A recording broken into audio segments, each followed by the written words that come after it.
Chapter 19. Outlaws. It was late at night before Porus with the three Gauls joined the rest of the band in their new encampment on the eastern slope of the hill. "As soon as the moon rises, Beric, we must be up and moving. The Romans are in earnest." When they came through the forest they ascended for some little distance, and then the spearmen halted, and the light armed troops scattered in parties of four, searching the country like dogs after game. They were not very long before they discovered the signs of us. Whether footmarks or broken twigs I know not, but following them they soon came upon the entrance of the ravine. No doubt our marks were plain enough there, for the spearmen were brought down. What happened then I know not. No doubt they entered and found that we had gone. At any rate, in a short time they set out briskly up the mountain, the spearmen as before keeping together, and the light armed men scattering. All day they searched, and it was well that you crossed the crest. They halted for the night halfway between the forest and the summit, and I determined to learn something of their intentions. So after it was dark I laid aside my arms and crawled into the camp. The ground was broken and rough, and there was no great difficulty in getting close to their fires. I learned that the whole of the legion of Praeneste had been sent into the mountains, and that there were 20 parties of equal force.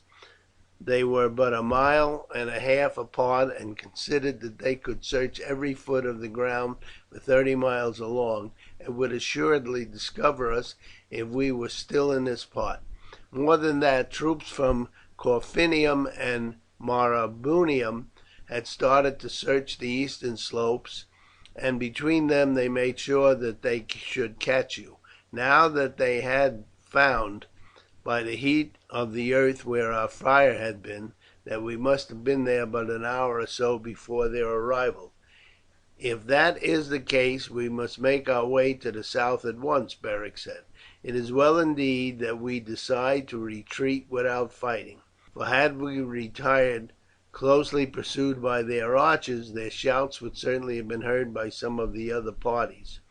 It is fortunate we did not light a fire. Had we done so it might have brought some of the troops from Marrubium, which cannot be far distant from here, upon us. The moon will not be up for 3 hours yet, and it is useless to try to make our way among these mountains until we have her light. Therefore let all lie down to sleep. I will keep guard, and will rouse you when it is time to move." Beric sat listening intently for any sound that would tell of the approach of foemen. He had, however, but small fear that the Romans were moving at present. It would be even more difficult for them than for his men to make their way about in the darkness.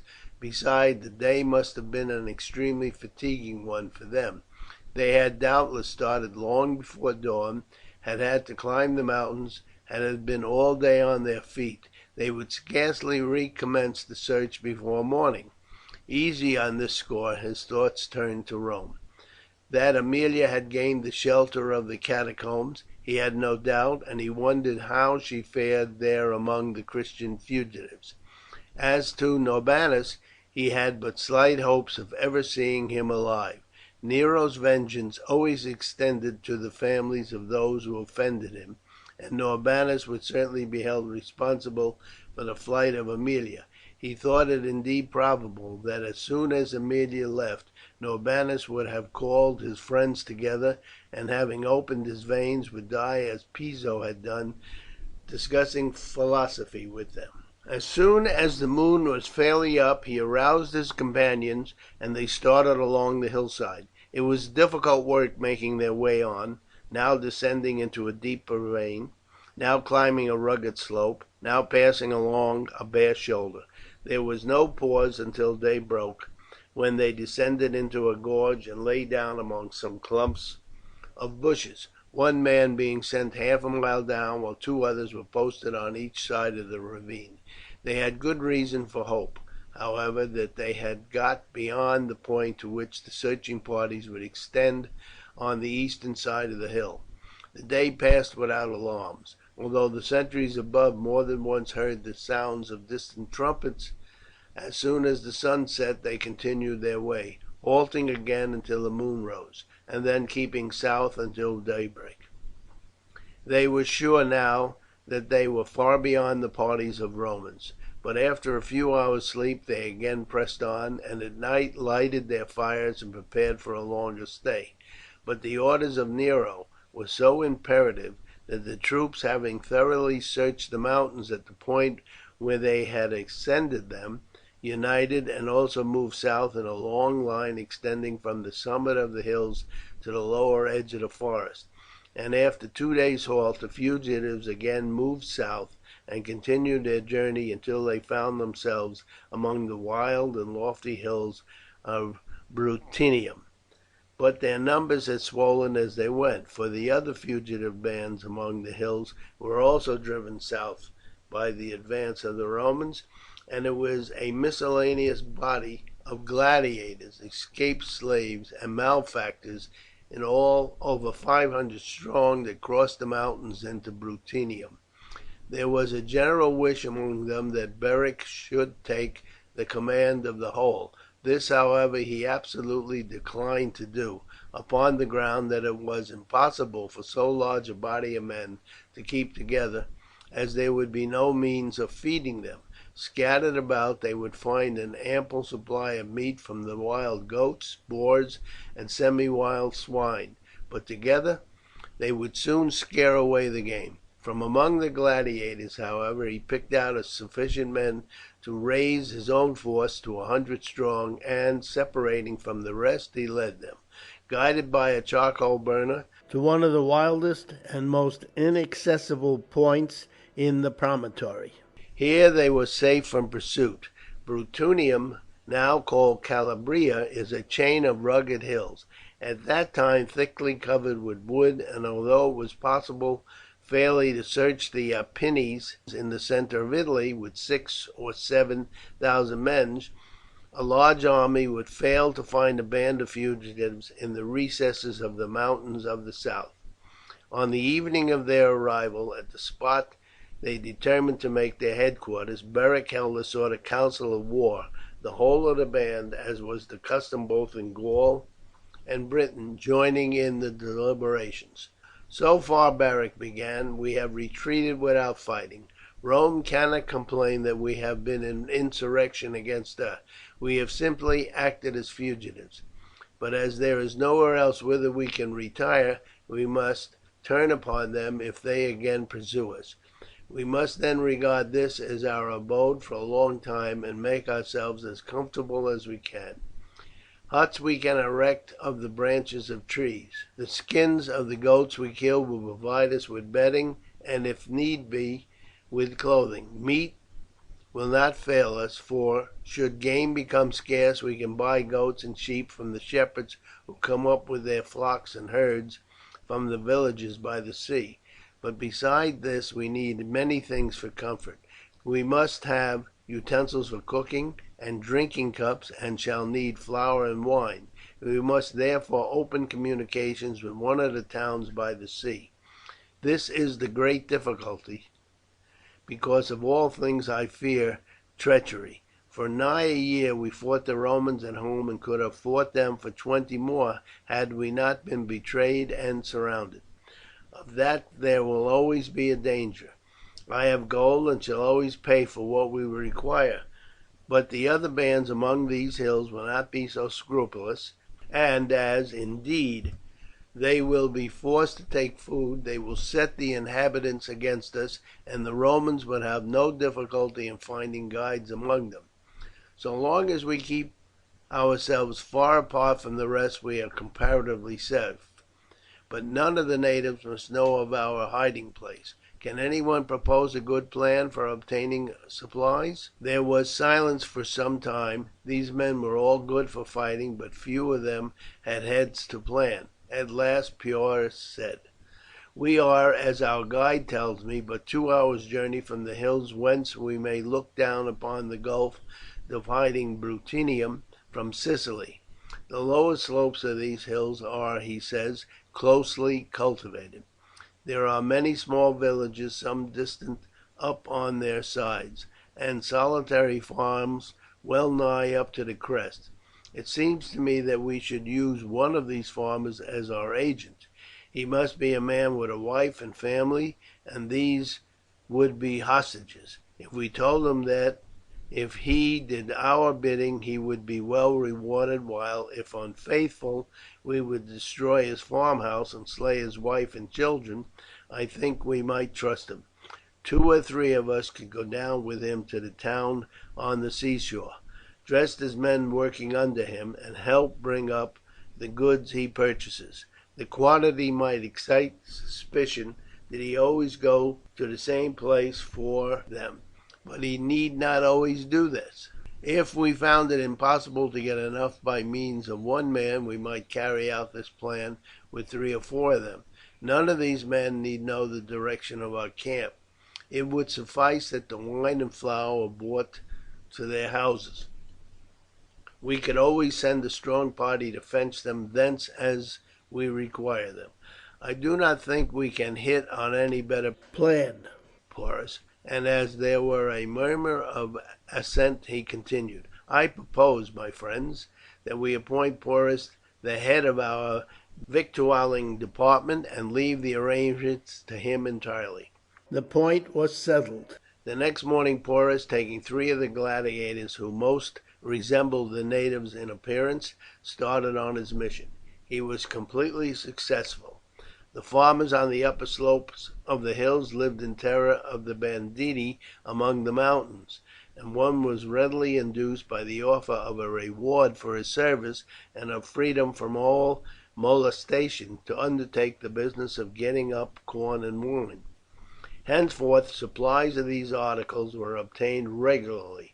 Huts were soon erected, the men were divided into hunting parties, and the life of the fugitives passed quietly and for a time without incident. The persons with whom Beric had deposited his money had all been chosen for him by Norbanus. He himself had been too long away from Italy to be acquainted with any outside the walls of Rome, but among his friends there were several who were able to recommend men of property and character, to whom the money could be committed with the certainty that it would be forthcoming whenever demanded. At present Beric was amply supplied with funds, for the money that Norbanus had sent to him would last for at least a year, but 4 months after reaching Bruttium he thought it would be as well to warn those in whose charge his own stores had been placed to hold it in readiness by them in case it should be suddenly asked for. Philo seemed to him the only person he could send on such a mission, and upon the more important one of going to Rome and communicating with Aemilia. He was certain of the fidelity of the lad, and properly disguised he was less likely to be recognized in Rome than Porus would be. Clothes such as would be worn of a well-to-do cultivator were obtained for him, and he was directed to take the road along the coast to Rome, putting up at inns in towns, and giving out that he was on his way to the capital to arrange for the purchase of a farm adjoining that of his father. Letters were given him to the persons holding Beric's money, and one for the goldsmith in Rome, with whom a portion of the money he had given for the jewellery that Beric had received at the games was still deposited.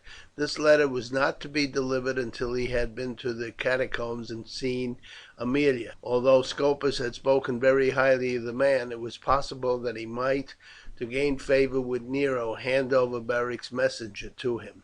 Beric fully impressed upon Philo the risks he would run, and told him to make all his calls after nightfall, and to be prepared for instant flight if he mistrusted the manner of any of the men he visited.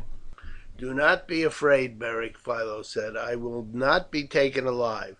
I know that they would torture me to force me to lead them to your hiding place, and I would rather die 1,000 times first. I was but a slave when I was allotted to you in the palace of Nero. You have been kind to me and trusted me. You have allowed me to go with you, and have behaved to me as if I had been free and one of your own people. I have my dagger, and if I see that evil is intended me I will not wait until they lay their hands on me, for then my blow might fail, but will make sure. But before I start give me full instructions what I am to say to the Lady Aemilia, for however fully you may write, she will be sure to want to know more, and above all instruct me what to do if she demands to join you and commands me to bring her here. This, methinks, she is sure to do, and I must have your instructions in the matter. I shall tell her in my letter, Philo, that this is no place for her, and that I cannot possibly have her here, among rough men, where at any moment we may be called upon to make distant and toilsome journeys, and even to fight for our lives. This is all very well, my lord, but suppose she says to me that it is only because Beric thinks that I cannot support fatigue and hardship that he does not send for me, but I am willing and ready to do so, and I charge you therefore to take me to him." This was a point that Beric had many times thought over deeply. He too felt sure that Aemilia would choose to be with him, and accustomed as the Britons were for their wives to share their perils and to journey with them when they went on warlike expeditions, it seemed to him that she had almost a right to be with him. Then, too, her life must be dreary in the extreme, shut up in caverns where the light of day never penetrated, in ignorance of his fate, and cut off from all kinsfolk and friends. The question so puzzled him that he finally took Porus into his confidence, having a high idea of his good sense. "She cannot come here," Porus agreed, "for I do not see why you should not bring her from that dismal place where you say she is, and establish her near at hand, either at one of the upper farmhouses or in a town by the sea. Let me think it over. In an hour I will tell you what seems to me the best plan. My counsel is this," he said, after he had been absent for an hour from the hut. "I myself will go with the lad to fetch her. A Roman lady, even though a fugitive, should not be travelling about the country under the protection of a lad. I dare not go into Rome. I have known too many of the gladiators, and, disguise myself as I might, I should be recognized before I had been there an hour. I will obtain a dress such as would suit a respectable merchant. I will go down to one of the ports below and take passage in a trading craft bound for Ostia. There I will take lodgings, and giving out that my daughter, who has been staying with friends for her education in Rome, is about to return to Messina with me, will purchase 2 or 3 female slaves. When she arrives with Philo, who can pass as a brother and my son, we will take ship and come down hither. I can then bring her up and place her in the house of one of the farmers, or can, if you like, take a house in the town, or lodge her there with people to whom one of the farmers might recommend her. But at any rate she could come up to one of the farmhouses first to see you, and then you could arrange matters between you. She would really run no danger. You say she went out but little in Rome, and it would be ill luck indeed were there anyone on this coast who met her there.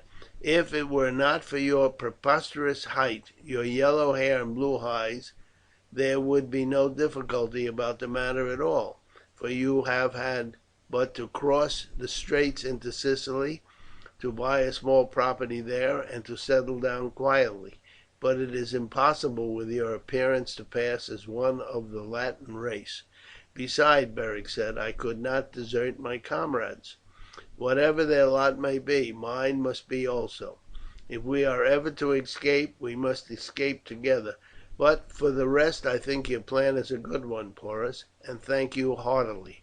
When you get to Ostia you will learn all that is going on in Rome, what has befallen Norbanus, and other matters. If Norbanus is alive, Aemilia will certainly be in communication with him by means of the Christians, and will of course be guided by his advice."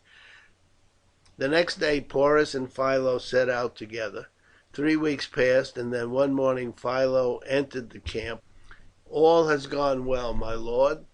The Lady Aemilia is at the house of the farmer Cornelius, with whom Porus arranged to receive her on the morning we left you.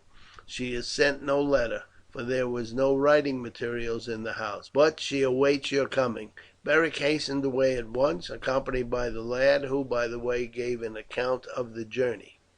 "It was as I thought," he said. "When I came to the house you told me of, I knocked as you instructed me, gave the ring to the man within, and begged him to take it to the Lady Aemilia. He at first pretended that he knew nothing of such a person, but at last, on my showing him the letter addressed to her, he said that some friends of his might know where she was, and that if I called again 2 hours before midnight he might have news of her. When I came back the Lady Aemilia was there. She asked many questions about your health before she opened your letter, the one that you first wrote to her. When she had read it she said, 'My lord bids me stay here, Philo, and I am above all things bound to obey him, but he says that he bids me remain because the hardships would be too great for me. But I know that I could support any hardship, and kind as they are to me here, I would rather go through anything with my husband than remain here. The darkness and the silence are more trying than any hardships.' So you see that my lord's orders were given under a misapprehension, and as I am sure he would not have given them had he known that I was not afraid of hardships, and desired above all things to be with him, I shall disobey them, and he, when I join him, must decide whether I have done wrong, and if he thinks so, send me away from him." "Then, my lord, seeing that it was so, I gave her your second letter, in which you said that if she wished to join you, you had made arrangements for her doing so. Then she kissed the letter and cried over it, and said that she was ready to depart when I came to fetch her. Then she told me that Norbanus had opened his veins the night after she had left, and that the soldiers of Nero arrived just too late to trouble him, that all his property had been confiscated, and that she had no friends in the world but you. It took a week for Porus to obtain 2 suitable slaves, the one an elderly woman and the other a young servant. The goldsmith handed over your money to me at once, saying, 'I am glad to hear that Beric is alive. Tell him that he did badly in not slaying the tyrant when he had him at his mercy. Tell him too that there are rumours of deep discontent among the legions in the provinces, and a general hope among the better class of Romans that they will ere long proclaim a new emperor and overthrow Nero. Tell him also to be on his guard. There is a talk of an expedition on a large scale to root out those who are gathered in the mountains of Bruttium. It is said that it is to be commanded by Caius Muro, who but a week ago returned from Syria." "Is it so?" Beric exclaimed. "I know him well, having lived in his house for years. I should be sorry indeed that we should meet his enemies. Heard you aught of his daughter?" "Not from the goldsmiths, but afterwards. She is married, I hear, to Pollio, who is of the family of Norbanus." "I am indeed glad to hear it, Philo. He also was a great friend of mine, and as he knew Muro in Britain, would doubtless have sought him out in Syria, where he too held an office. 'Tis strange indeed that he should have married Berenice, whom I last saw as a girl, now fully 4 years back. And all went well on the voyage?"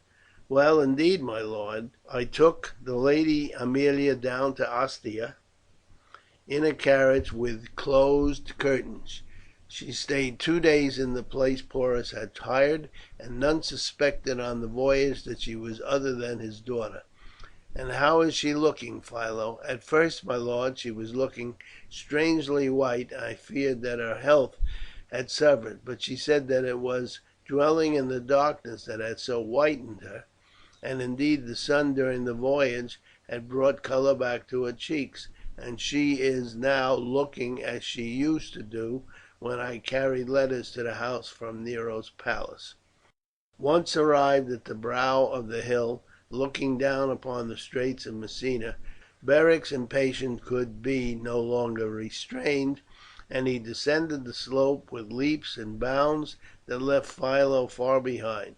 Porus was at the door of the farm. Beric grasped his hand. "She is in there," he said, pointing to a door, and a moment later Aemilia fell into his arms. In half an hour the door opened. "Come in, Porus and Philo," Beric called. "I must first thank you, both in my own name and that of my betrothed, for the great service you have rendered us, and the care and kindness with which you have watched over her. We have settled nothing yet about the future, except that tomorrow I shall complete the betrothal, and she will become my wife. It should be done today, but my faithful Boduoc must be here as a witness. It would be a disappointment indeed to him were he not to be present at my marriage. For the present, at any rate, my wife will remain here. She would fain go up into the mountains, but that cannot be. Not only is our life too rough for her, but her presence there would greatly add to my anxieties. Here she will be safe, and you, Philo, will remain with her. I am convinced that I can trust Cornelius. You have told me, Porus, that you are assured of his honesty, and as I can pay him well, and he can have no idea that the Romans would be glad to pay a far higher sum for my capture, he has no temptation to be unfaithful to us. Besides, his face is a frank and open one. I shall charge him that, while Aemilia remains here, none of his men are to accompany him when he goes down to the port, for, without meaning harm, they might talk to people there of what is going on, and the matter might come to the ears of the authorities. "There is one thing I must tell you, Beric," Aemilia said when he went in alone to see her. "I have become a Christian." "I thought it was likely you would do so, Aemilia," he said. "Living among these people, and knowing how Ennia had embraced their religion, he can hardly be otherwise. You shall tell me about it afterwards. I know but little of its tenets, but I know how those who held them faced death, and there must be much indeed in a religion which teaches men so to die." "You told me that you would not object, Beric, or I would have abstained from attending their assemblies. Still, it was right. I should tell you before I became your wife." Porus and his companion had spent the morning in gathering flowers. These the slaves had made into wreaths and had decorated the room, which was completely changed in appearance since Beric left it on the afternoon before.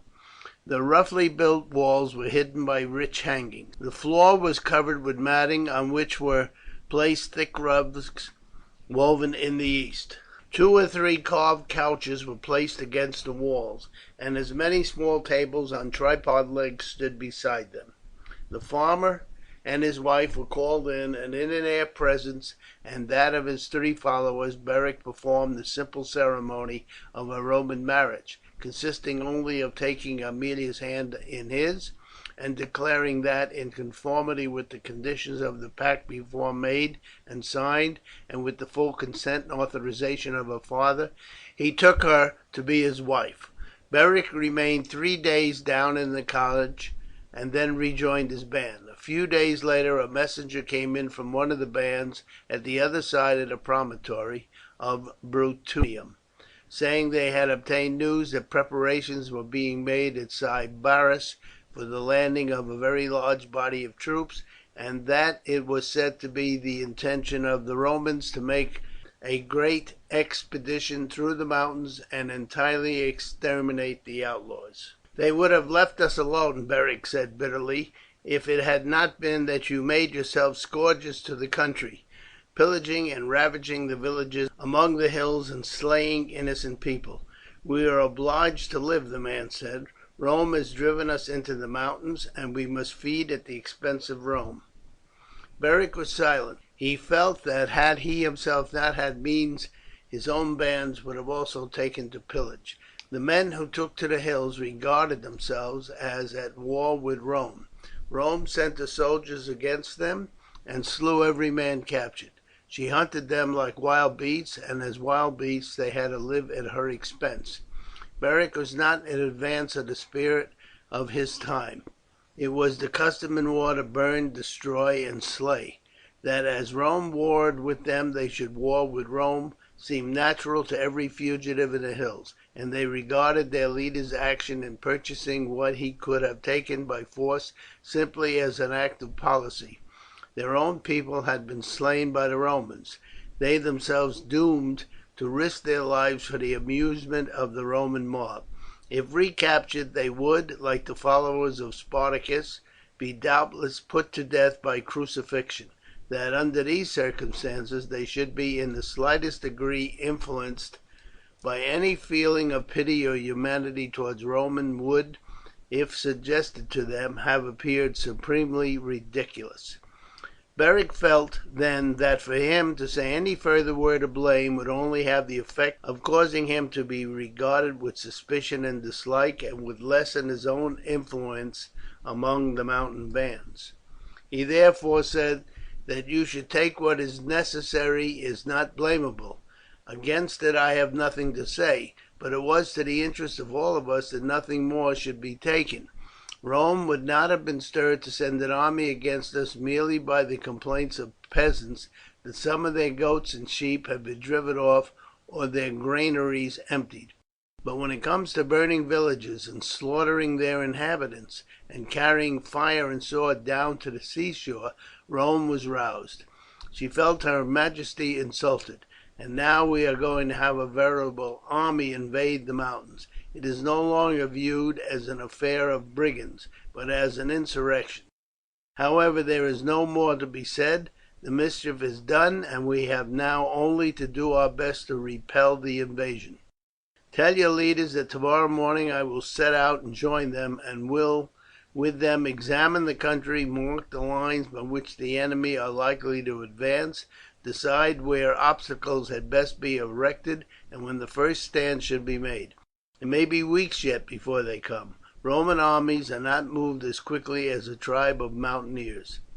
The following day Beric, taking with him the greater portion of his band, marched across the hills under the guidance of the charcoal burner, who had now enrolled himself regularly in its ranks, and had taken the oath of obedience. Their course lay to the northeast, as it was in the Bay of Tarentum that rumour reported that the Romans would land. As, after 2 days' marching, they neared the spot fixed upon for the rendezvous, they came upon other bands journeying in the same direction, and when these united on a shoulder of the hill commanding a view of the great bay, some 800 men were assembled. Fires had been already lighted, and a number of sheep killed and roasted. The leaders withdrew from the rest as soon as they had finished their meal, and seating themselves at a point whence they could see the plain stretching away from the foot of the hills to the gulf, began their consultation. "I wonder why they are coming round here," one of the chiefs said. "They might have landed at Rhegium in the straits, and thence marched straight up into the hills. From where your camp is, Beric, you should know what is going on there, for the town stands almost below you. Is naught said there about military preparations?" "Nothing whatever," Beric replied, "nor do I think it likely they will attack from that point, for if they advance thence we should simply retire through the mountains to the north, just as we retired south when they before attacked us. It is clear what their object is. They will sail up the river, and will disembark at Cosenza. The hills narrow there, and it is but a short distance across them to the western sea. Ascending them they will at once cut us off from any retreat north. They will have their magazines close at hand. 1,000 men stationed in a chain across the mountains will suffice to bar our way, while the rest will move south, penning us up as they go, until they drive us down to the very edge of the promontory, where, joined perhaps by a force coming up from Rhegium, they will have us altogether in their grip." An expression of dismay spread round the circle.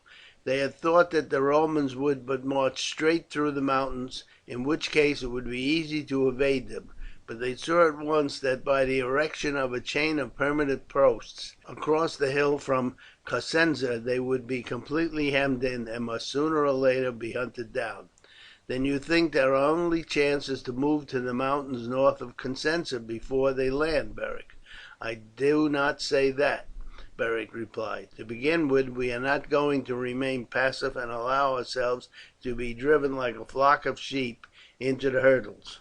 Did they bring against us only heavy armed troops we could laugh at them, for we can march 2 miles to their one, and move easily among the rocks where they could find no footing. It is only their light armed soldiers we have to fear, but even these must move at the same rate as the hoplites, for if they venture far away from the protection of the spearmen we should make short work of them.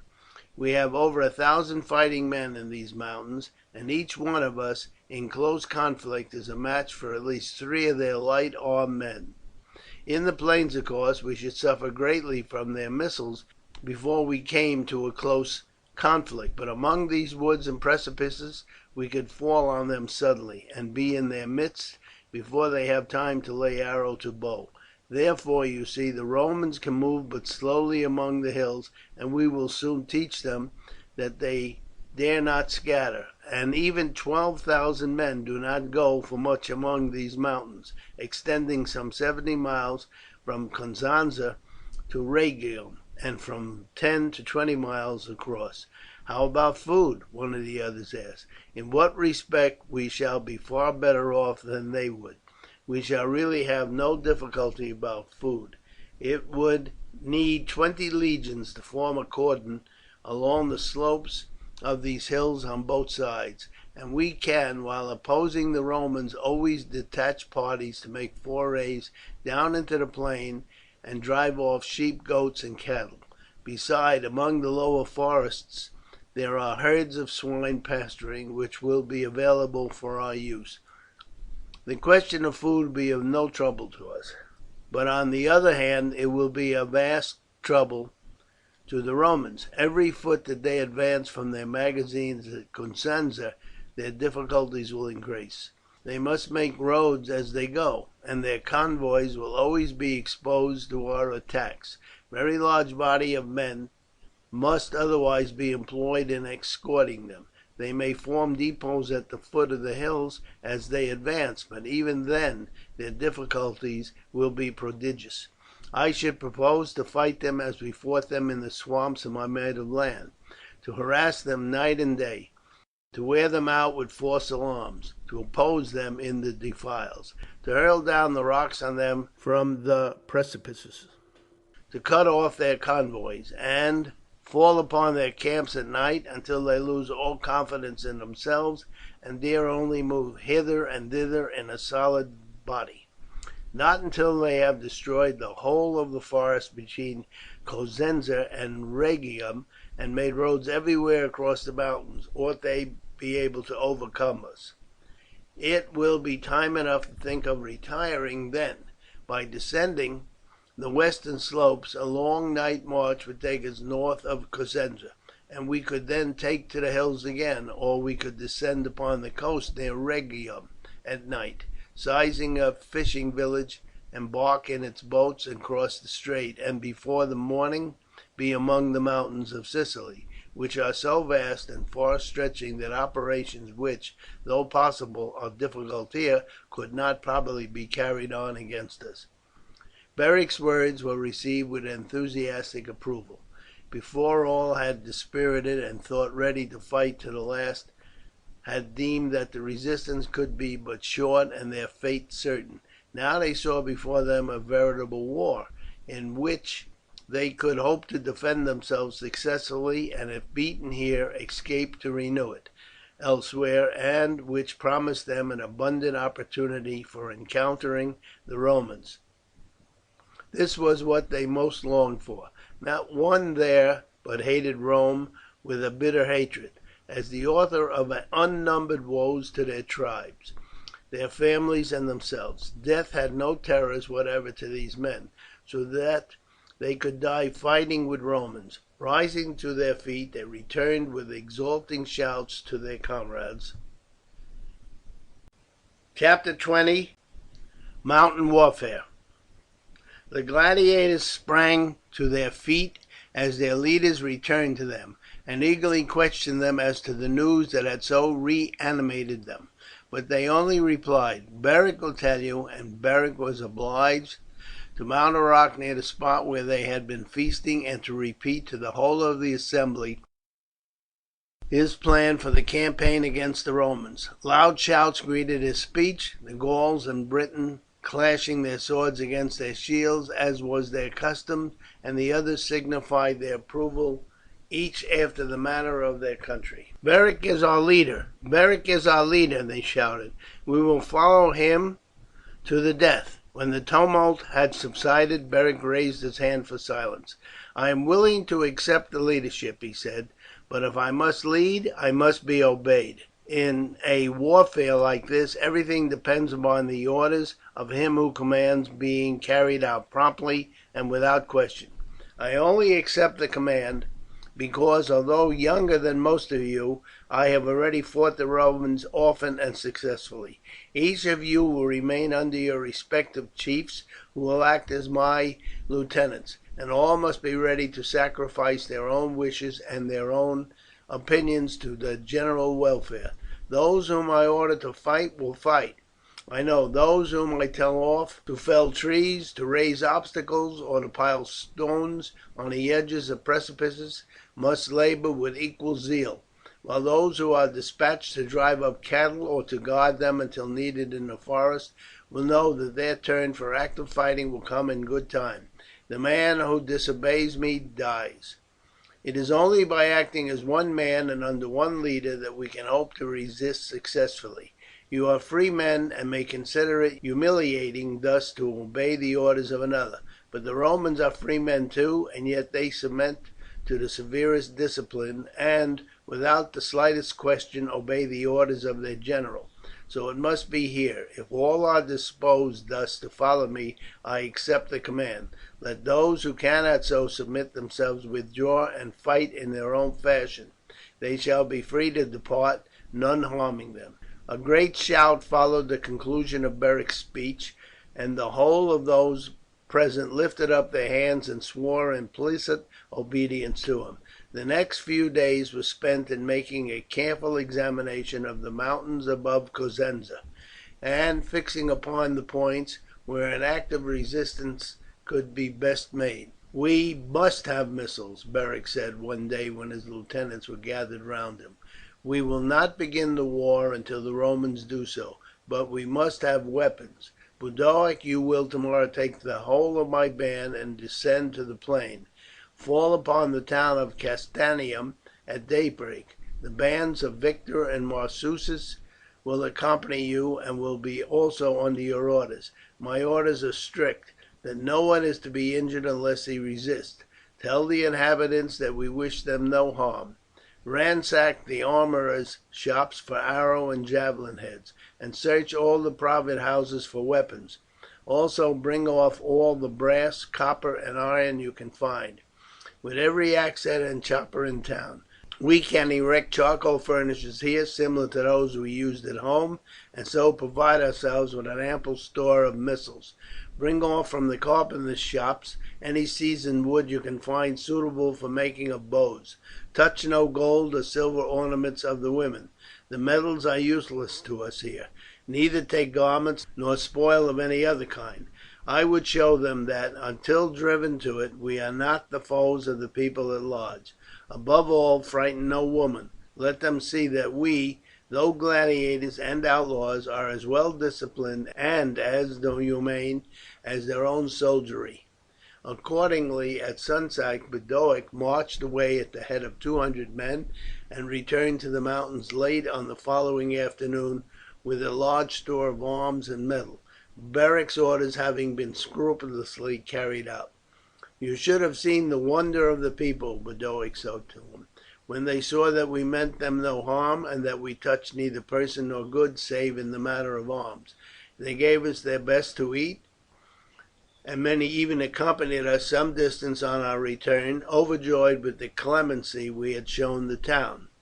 There was no lack of charcoal, and in many places the stacks had been left by the charcoal burners untouched when the bands first appeared among the mountains. Those who had been accustomed to the smelting of metals at home were appointed to cast heads for arrows and javelins.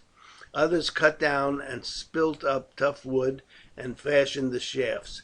Others made bows. Strong parties were set to work to fell trees and form obstacles in defiles where the rocks rose steeply, while others piled great heaps of stones and heavy rocks along the edges of precipices.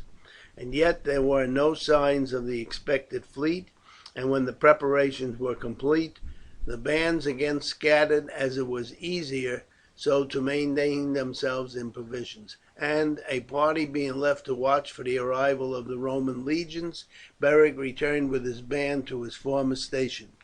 "There will be plenty of time to gather again before they move forward," he said to their lieutenants. "They will have to collect the carts from all the country round, to land their stores, and to make their arrangements for victualling. They will know that it is no easy task that they are undertaking, and that they have desperate men to meet. It will be a week after they land at the very earliest before they leave Cosenza." For a fortnight Beric remained quietly, passing the greater portion of his time at the farmhouse with Aemilia. "It is terrible to me that you are going to fight the Romans, Beric," she said. "I have no desire to fight the Romans. It is they who want to fight with me," he replied, "and as I have no desire for crucifixion, or any other form of death which they bestow upon their captives, I have no choice but to resist. As you do not think any the worse of me, Aemilia, for having fought your countrymen before, I don't see that you can take it to heart that I am going to do it again, especially as you have very small reason to be grateful to them for the treatment that you and yours have received at their hands. You must remember, dear, that as my wife you are a Briton now, and must no longer speak of the Romans as your people. Still, were it not for my countrymen, I would gladly bury myself with you in some cottage far up among the hills of Sicily, and there pass my life in quiet and seclusion. But without a leader the others would speedily fall victim to the Romans, and as long as the Romans press us I must remain with them." At the end of the fortnight a messenger arrived, saying that a great fleet had arrived at the mouth of the Crathis river. "I will from time to time send a messenger to you, Aemilia," Beric said as he took a tender farewell of his wife, "to tell you how matters go with us. But do not alarm yourself about me. For some time there is little chance of close fighting." The bands gathered in their full force above Cosenza, and during the week that elapsed before the Romans advanced renewed their labour at various passes through which it was probable that the enemy would move. Some of the men were already skilled archers, and the rest had spent their time for the last fortnight in incessant practice, and could manage their weapons sufficiently well to be able to send an arrow into a crowded mass of men. It was with a feeling of satisfaction that the Roman column was seen one morning issuing from Cosenza and moving up the road that there crossed the mountains. Once on the crest they proceeded to cut down trees and form a camp. While they were so occupied the gladiators remained on the defensive. Light armed troops had been pushed by the Romans into the woods, but after being permitted to advance some distance the sound of a horn was heard, followed instantly by a flight of arrows, and then by a rush of the gladiators, who drove these light armed troops before them, killing many, till they reached the protection of the spearmen. Again and again during the ensuing week the Romans endeavoured to penetrate the woods, heavy armed troops accompanying the archers. Before they had penetrated far into the forest they found their way arrested by obstacles, lines of felled trees with the branches pointing towards them, and these were only taken after severe loss, the defenders shooting through the green hedge, which was only broken through when working parties with heavy axes came up covered by the spearmen.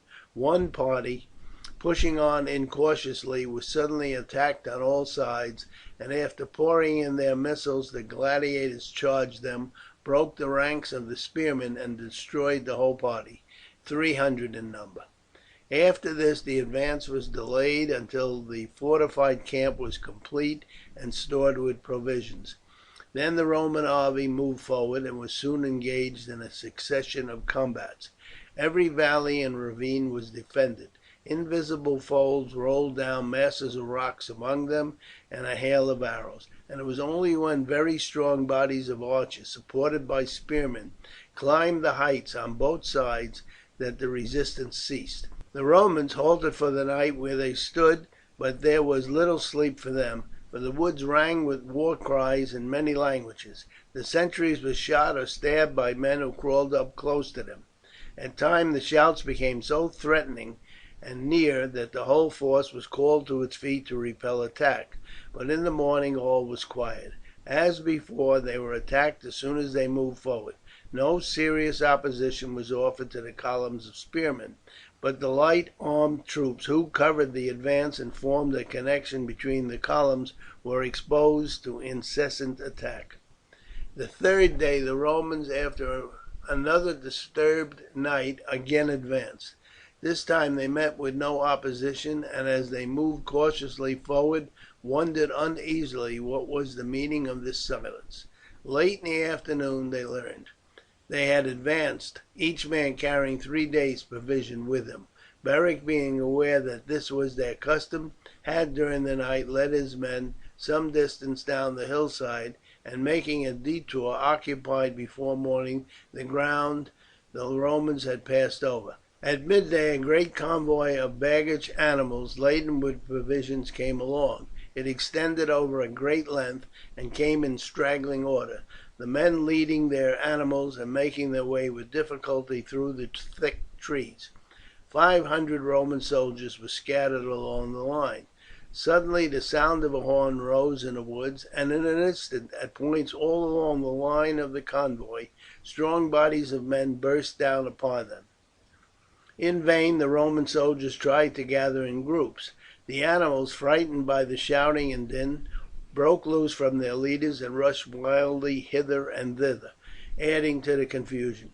Greatly outnumbered and attacked by foes individually, their superiors both in strength and skill of arms, and animated by a burning hatred, the Romans could do little, and the combat terminated in a few minutes in their annihilation.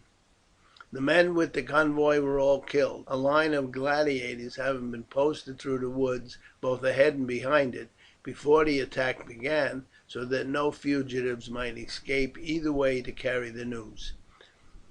The animals were then collected and their burdens taken off and examined.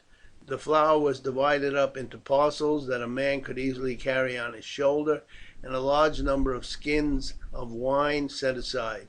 All that could not be taken was scattered and destroyed, and the animals then slaughtered. As soon as it became dark, the band descended the mountain side, marched for many miles along its foot, and then again ascended the hills, ready to oppose the Roman advance. But there was no movement in the morning. Surprised and alarmed at the non-arrival of the train by nightfall, the general sent a strong body of troops back to meet them with torches. These in time came upon the bodies of men and animals, and at once returned with the news of the disaster to the camp. "This is a terrible blow, Pollio," the general said to his son-in-law. "We had reckoned on an obstinate resistance, but did not dream that the gladiators would thus oppose us. It puts me in mind, Muro, of the work in the fens of Britain, and indeed more than once I have thought I recognized the war cries with which the Iceni attacked us. The strategy is similar to that we then encountered. Can it be possible that Beric is again opposing us? I heard during the short time we were in Rome that the Britons in the palace of Nero had risen and escaped. I was too heartbroken at the fate of my uncle and his family to ask many questions, and was fully occupied in our preparations. My first thought would have been to find Beric out had I not been met on landing with the news of the disgrace and death of Norbanus, and I shunned the palace of Nero as if the pestilence had been there. No doubt Beric would have left with the other Britons, and in that case he may well be at the head of those opposing us. The tactics they are adopting certainly look like it, Pollio, and if they continue to fight as they have done so far, we are likely to have no better fortune than Suetonius had in his campaign against them. It is 10 days since we left Cosenza. We have made but some 10 miles advance among the hills. We have lost already 800 hoplites, and I know not how many light armed troops. At this rate our force will melt away to nothing before we have half cleared this wilderness of rock and forest. Hitherto in their revolts the gladiators have met our troops in pitched battle, but their strength and skill have not availed against Roman discipline. But in such fighting as this discipline goes for little. They are fighting on ground they know, can choose their moment for attack, and hurl all their strength on one point while we are groping blindly. But how can they have got through our lines in the night, Muro?" Pollio asked. "Our men were posted down to the edge of the forest on either side of the hills. There were 2,000 under arms all night." "But there was nothing to prevent them, Pollio, from descending far below the forest line and coming up again in our rear. This is what they must have done. Nor have we any means of preventing their doing so, for nothing short of a force strong enough to reach down to the sea on either hand would prevent their passing us. At any rate we must halt here for a time. The whole of our baggage animals are destroyed, and nothing can be done until another train is collected." The war proceeded but slowly. The Romans indeed made some slight advance, but they were worn out and harassed by incessant alarms. To prevent the recurrence of the disaster to the baggage trains, the supplies were now carried along the plain at the foot of the hill, and then taken up under very strong escorts directly to the point at which the army had arrived.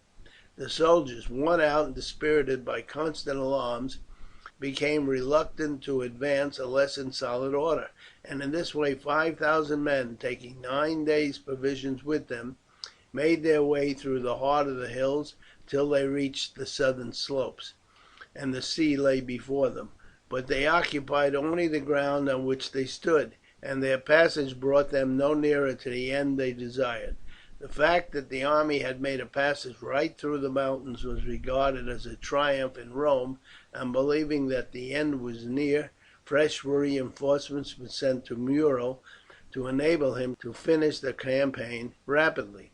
His reports, however, to the Senate left no doubt in the minds of those who read them as to the situation. "We are fighting," he said, "an enemy who will not allow us to strike him.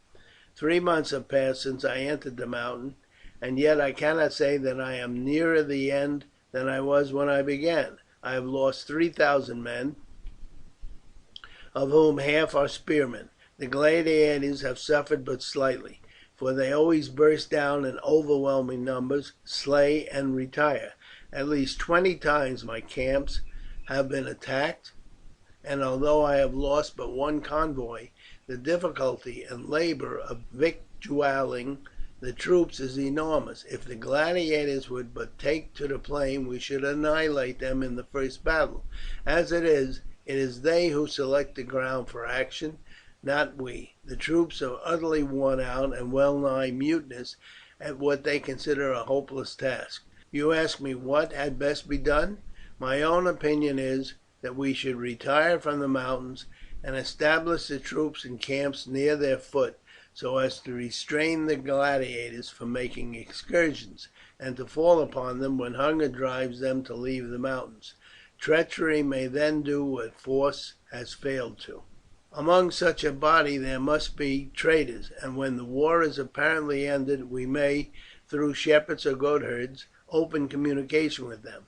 My great fear is, and always has been, that as we gradually press them south, they may pour down on to one of the villages on the straits, seize the boats, cross to Sicily, and take refuge in the mountains there, where they could laugh at our efforts to pursue them. I should advise that it should be announced publicly that our army, having traversed the whole mountains of Britannia without meeting with a foe, the objects of the expedition have been obtained, and the enemy may now be considered as a mere mass of fugitives, whom it would be impossible to root out as long as they take refuge among their fastnesses, but that for the present the army will be placed in a cordon of camps round the foot of the mountains, by which means the fugitives will be starved into surrender.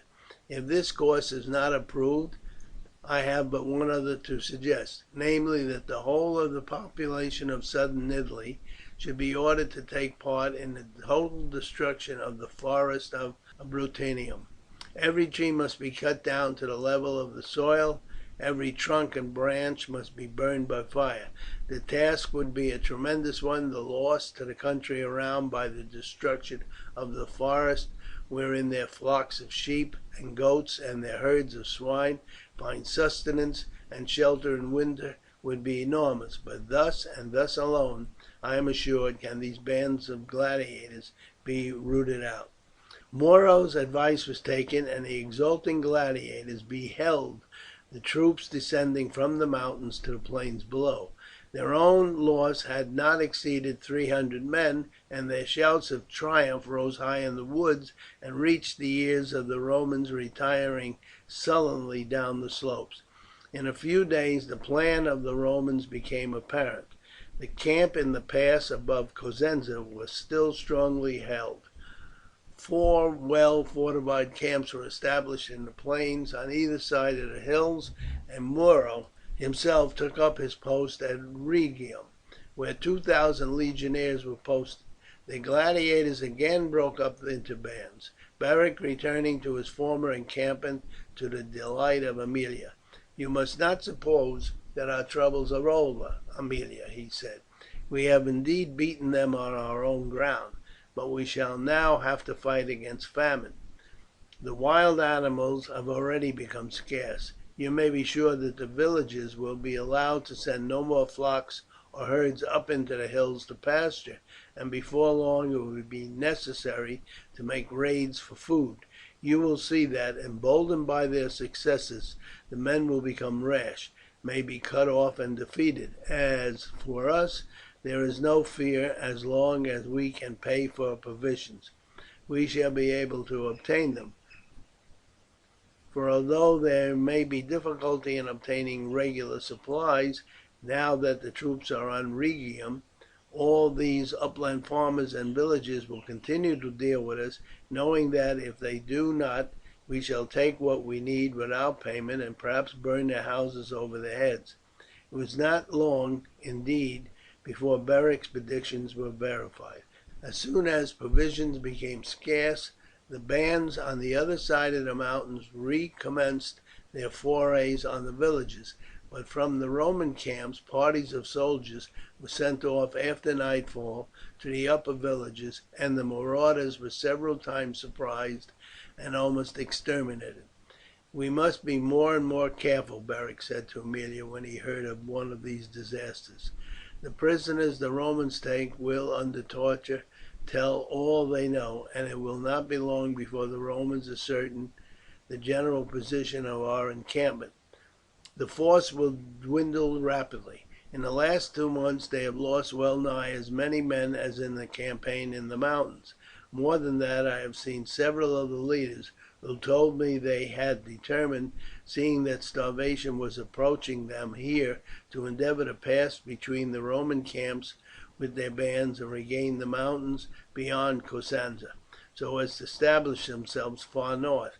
And indeed I cannot blame them, but their retreat adds to our danger. So long as they roamed the eastern hills there was no danger of a Roman force surprising us, but when they have gone some of the captives may be forced to lead the Romans across the hills to our neighbourhood. Boduoc is vigilant, and his scouts are scattered far around the camp, and at the worst we may have to carry out my plan of crossing to Sicily. At any rate, he has my orders what to do in case of a sudden surprise. If I am absent, knowing every foot of the wood now, he will at once make his way north, leaving it to me to rejoin him as I best can." But upon one thing Beric had not reckoned. So long as the gladiators were in force among the mountains, the country people on the slopes above the straits were glad enough to purchase their safety by silence. But as they heard of one band after another being crushed by the Romans, and learned that parties from various camps had penetrated far into the hills without meeting with a single opponent, their fear of the gladiators decreased. There were 2,000 legionaries at Rhegium. These could crush the band that remained somewhere about the crest of the hills with ease, and they need no longer fear their vengeance. The Roman general would surely pay a great reward for information that would lead to his being able to deal a final blow to the gladiators. The farmer with whom Aemilia lodged had no such thought. He had earned in the last 8 months as much as his farm had brought him in the 3 best years since he inherited. He found these terrible outlaws gentle and pleasant, ready to lend a hand on the farm if needful, and delighted to play with his children. As to their chief, he was a source of never-ending wonder to him. Gladiators were, according to his idea, fierce and savage men, barbarians who were good for nothing but to kill each other, while this tall man bore himself like a Roman of high rank, conversed in pure Latin, and could even read and write. Aemilia too had become a great favourite in the house. The farmer's wife wondered at seeing one with 2 slaves to wait upon her, active and busy, interested in all that went on, and eager to learn every detail of the housework. "I could manage a Roman household, Beric," she said. "I did so indeed all the time we were in Rome, but we may have to live in a hut, and I must know how to manage and cook for you there." In Rhegium life was more cheerful than usual. Many of the upper class of Rome, who shrank from the festivities of the court of Nero and yet dared not withdraw altogether from Rome, had their country estates and villas along the coasts, where they could for a time enjoy freedom and live according to their taste. Berenice had joined Pollio 3 weeks before, when she found that he was likely to remain stationed at Rhegium for some time. They lived with Muro in a villa a short distance from the town and looking over the straits.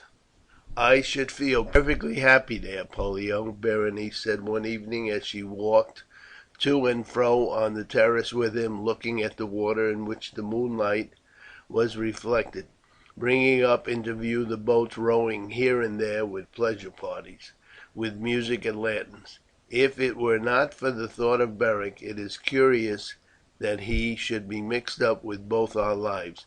He was my playmate as a boy. He saved me at the massacre of Camalodunum and restored me to my father. When we left Britain he was fighting against Suetonius, and we expected when we left that the news of his defeat and death would reach Rome before us. At Rome we heard but vague rumours that Suetonius had not yet overcome the final resistance of the Britons, and glad we were when Petronius was sent out to take his place, and we heard that greater measures were to be used towards the Britons. Then, after a time, when we were in Syria, came the news that Suetonius had returned, bringing with him Beric, the British chief, with 20 of his followers, and my father at once wrote to the empress praying him that clemency might be extended to him for his kind action in saving my life. Then, when you came out to Syria, Beric's name again came up. You had journeyed with him from Britain to Rome, and he had become your friend. Then, a few months afterwards, a newcomer from Rome brought us the story of how your cousin Ennia, having turned Christian, had been condemned to the lions, how a British gladiator named Beric had sprung into the arena and craved to fight the lion, how Nero had cruelly ordered him to do so unarmed, and how he had, as it seemed by a miracle, overcome the lion and bound him by strips torn from his mantle. Then again we learned from one who came from Nero's court that Beric stood high in favour with Caesar, and that he was always about his person, and that rumours said he kept guard over him at night. Then again, when we returned to Rome, my father was at once ordered to take command of an expedition against some revolted gladiators, among whom were, it was said, the British captives who had created a disturbance in Nero's palace, well nigh killed the emperor, and, after slaying many of the Praetorians, escaped. After you and my father had left me at the house of my uncle Lucius, I made many inquiries and found that Beric had doubtless escaped with the other Britons, as he had never been seen in the palace that night. I heard too that it had been whispered by some of those who were present at the supper that the fault had not been his. He had been betrothed to your cousin Aemilia, and Nero, urged thereto by Rufinus, a disappointed suitor, ordered Beric to bring her to the orgy. Upon his refusal Rufinus attacked him, and Beric slew him by dashing his head against a marble pillar. Then Nero called upon the Praetorians, and the Britons ran into the aid of their chief, and, defeating the Praetorians, escaped. It was the same night that your uncle died and Aemilia was missing. It may be that she fled with Beric, knowing that she would be sacrificed to the fury of Nero. Is it not strange, Pollio, that this Briton should be so mixed up in both our lives?" "It is indeed, Berenice. There is no one to whom I owe so much. First I owe your life to him, then I owe that of Ennia, my cousin, for although she died afterwards, it was in her father's house, and not a terrible and disgraceful death in the arena. And now we have been fighting against him for months, and though of course we made the best of matters, there is no doubt that we had all the worst of it. We had 12,000 men against 1,000, and yet Beric kept us at bay and inflicted some terrible blows upon us, for we lost a third of our number. After the first battle there was no longer any doubt that Beric was the leader of our opponents. Even had we not heard them shout his name as they attacked us, we who had fought against him in Britain would have recognized that he was again our opponent, for he used the same tactics among the mountains that he had done in the swamps. We know from prisoners we have taken since that he was unharmed in the struggle with us, and certainly neither he nor any of his Britons have been among the raiding bands whom we have surprised and destroyed. Indeed, the Britons never joined in any of the attacks upon the country people before we came hither. I have questioned many of the sufferers by their depredations, and none of them had seen among the plunderers any tall men with light hair. The only time that they had been seen on the plains was a fortnight before we landed, when they entered Castanian and carried off all the arms. The Britons were among that party, and a Briton commanded it, but from the description it was not Beric, but was, I think, the principal follower, a man with a British name which I forget." "Was it Boduoc?" Berenice said. "I have often heard him speak of a friend of his with such a name, and indeed he once came or twice to see him when he was with us." "That was the name, Boduoc," Pollio said. "They behaved with the greatest gentleness, injuring no one and taking nothing, neither jewels nor ornaments nor garments, but departing quietly after taking possession of all the weapons in the town. Your father reported the fact to Rome, bringing into prominence the fact that this was the first time the Britons had ever descended from the mountains, and that the inhabitants of Castanium were filled with gratitude and admiration for the treatment they received. Last week he wrote to Rome saying that so far as he could learn all the bands that had not been destroyed had gone north, save one composed of Britons and Gauls, about 80 in number, commanded by the Briton Beric, and suggested that as months might pass before they could be captured, he should be authorized to treat with them and to offer them full pardon if they would lay down their arms, especially as they had taken no part whatever in the misdeeds of the other gladiators, and had injured no one either in person or property.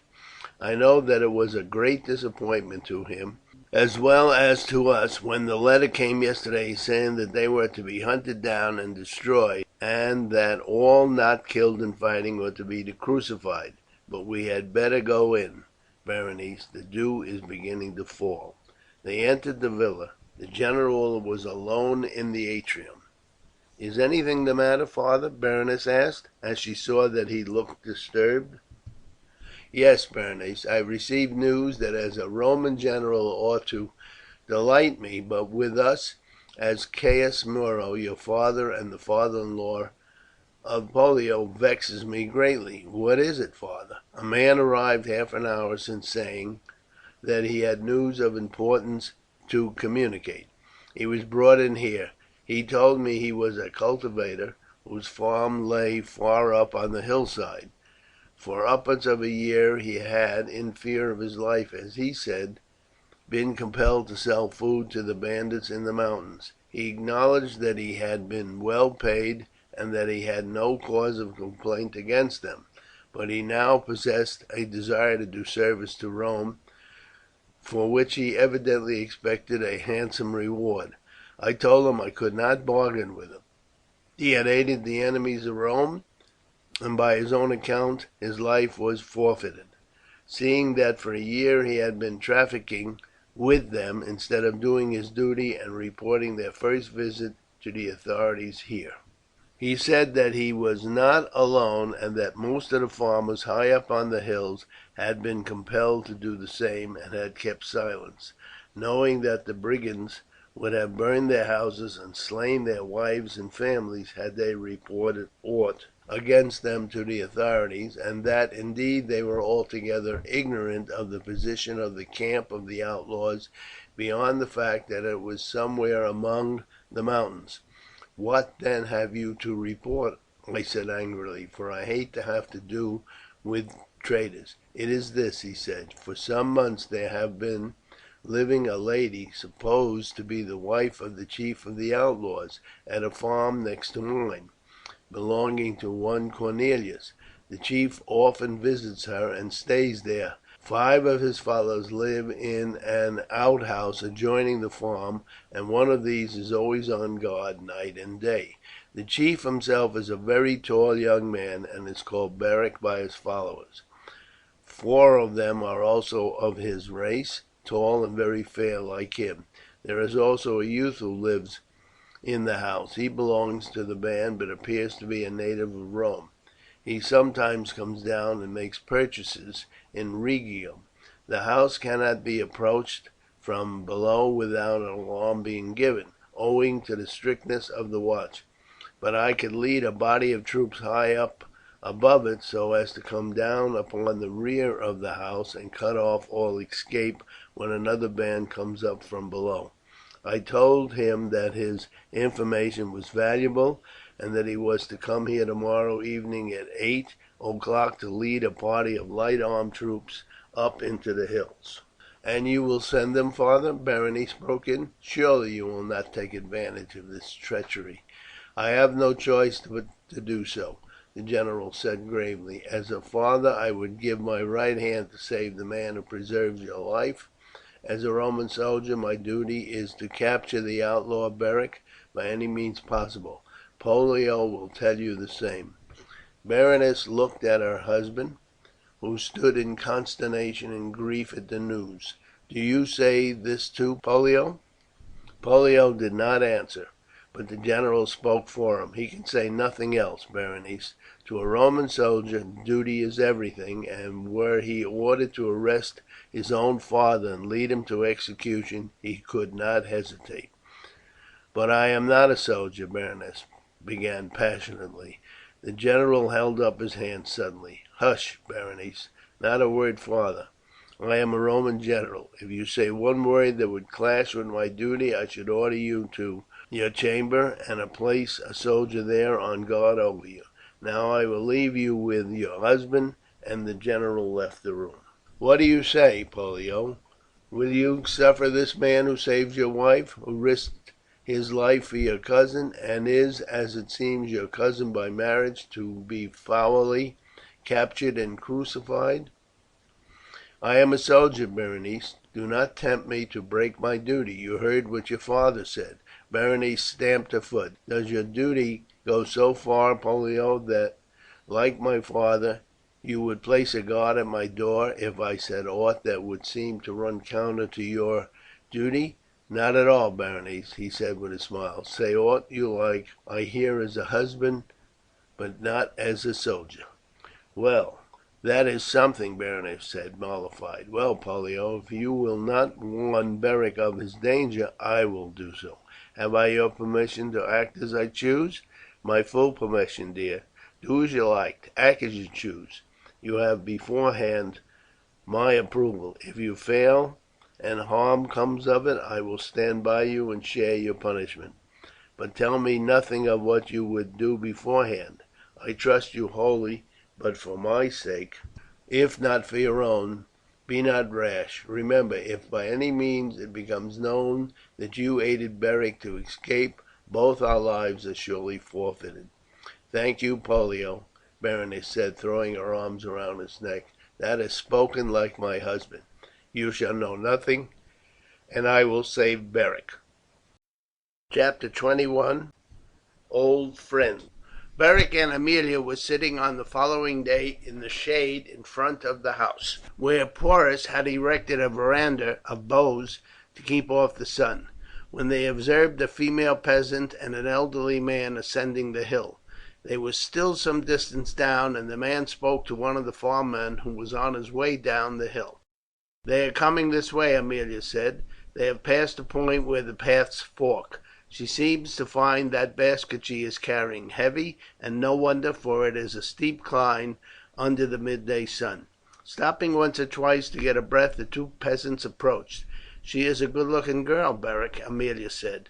"Our host has 2 or 3 nieces down in the town," Beric replied. "I expect it is one of them. Yes, she is certainly pretty, and not so browned and sunburnt as most of these peasant girls are." As they came close, the girl stopped, looked at the house, and then, instead of going to the entrance, left her companion and walked across the verandah. A smile came across her face. "Shall I tell you your fortune?" she said abruptly to Aemilia. "It is told," Aemilia said, "to be a farmer's wife. But what do you know of fortunes?" "I can tell you the past if not the future," the younger woman said, setting down her basket. "May I do so?" "You are a strange girl," Aemilia said, "but tell me what you can." "I can see an amphitheatre," the girl went on, "a great one, greater than that across at Messina, and it is crowded with people. In the front row there sits a man past middle age, and a lady and a girl. In the centre of the arena is a young girl in white." "Hush, hush!" Aemilia cried, leaping to her feet. "Say no more. You know me, though how I cannot guess." "I see another scene," the girl went on without heeding her. "It is a hut. It must belong to some savage people. It is quite unlike our cottages. There is an old woman there, and a man and a young girl. The old woman does not speak to them. She does not seem of the same race. The other 2 are Romans. The mat at the door is pushed aside, and there enters a tall youth, not so tall as this man, not so strong, and yet like him just as a boy might be to a man. The girl jumps up and explains, "Beric." Beric has risen to his feet also now. "Is it possible," he cried, "that as the boy has grown into the man, so has the girl grown into—" and he stopped. "Into a woman, Beric. Yes, you don't remember me now?" "It is Berenice," he explained. "It is indeed, Beric, the child you saved from death. And this is your wife Aemilia, the daughter of Norbanus, who is the uncle of my husband Pollio. And do you not know who that is standing there? Why, surely it is my tutor and friend Nepo." And running towards him he embraced him with a heartiness, and then led him to the verandah, where Berenice was talking with Aemilia.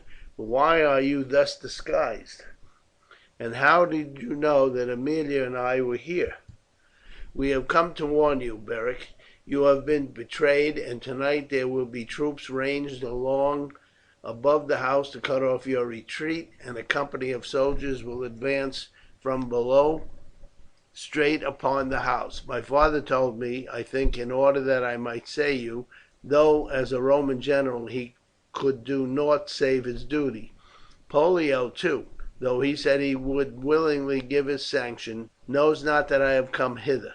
He pretended that his duty as a soldier prevented him from warning you, though I believe that had not I been with him his friendship and gratitude would have been too much for his duty. However, I was with him, and he gave me permission to come, though, mind you, I should have come whether he gave me permission or not. You You did not ask permission of anyone when you saved me, and even if Pollio had threatened to divorce me if I disobeyed him, I would have come. But as I needed a disguise and did not like to trust any of the slaves, I took Nepo into my confidence, and he managed everything." "We are indeed grateful to you," Aemilia cried, embracing Berenice warmly. "It was brave of you indeed to come." "It requires less bravery to come up here with a message, Aemilia, than to run away from Rome with an outlaw who had just bearded Caesar in his palace." "I did not do that, Berenice. It was not because I was unwilling, but because Beric would not take me with him. I stayed for months in Rome, hidden in the catacombs with the Christians, until Beric sent for me to join him here. But come inside and take some refreshment, for you must be weary indeed with your long walk up the hill." "No one else must see me," Berenice said. "There may be inquiries when they come tonight and find that you are gone, and I would not that any should see me." "No one will see you. The room is situated at the back of the house, and though I shall take the slaves with us in our flight, they shall not catch even a glimpse of your face. I will set them some needlework to do." They were soon seated in Aemilia's room, and Beric brought in fruit and wine, goat's milk, cheese, and bread. "There is no hurry for me to return," Berenice said. "The slaves believe that I have gone out to pay some visits, and I do not wish to get back until after sunset. There is so much for Beric to tell us." "You do not know, Beric, how often Nepo and I have talked about it, and how we have longed to see you, and I believe that what drew me first to Pollio was his praises of you. But before you begin, there is one thing I must tell you. My father has received private news from Rome. There is a report there that the legions have proclaimed Galba emperor, and that ere long he will be in Rome. At present it is but a rumour, and of course at court all profess to disbelieve it, and Nero openly scoffs at the pretensions of Galba. But the friend who wrote to my father says that he believes it is true. Now my father is a great friend of Galba's. They were much together as young men, and served together both in Gaul and Syria, and he feels sure that if Galba comes to the throne he will be able to obtain a pardon for you and those with you, since you have done no one harm save when attacked. He attempted to procure it from Nero, but altogether without success. With Galba it would be different, especially as a new emperor generally begins his reign by acts of clemency.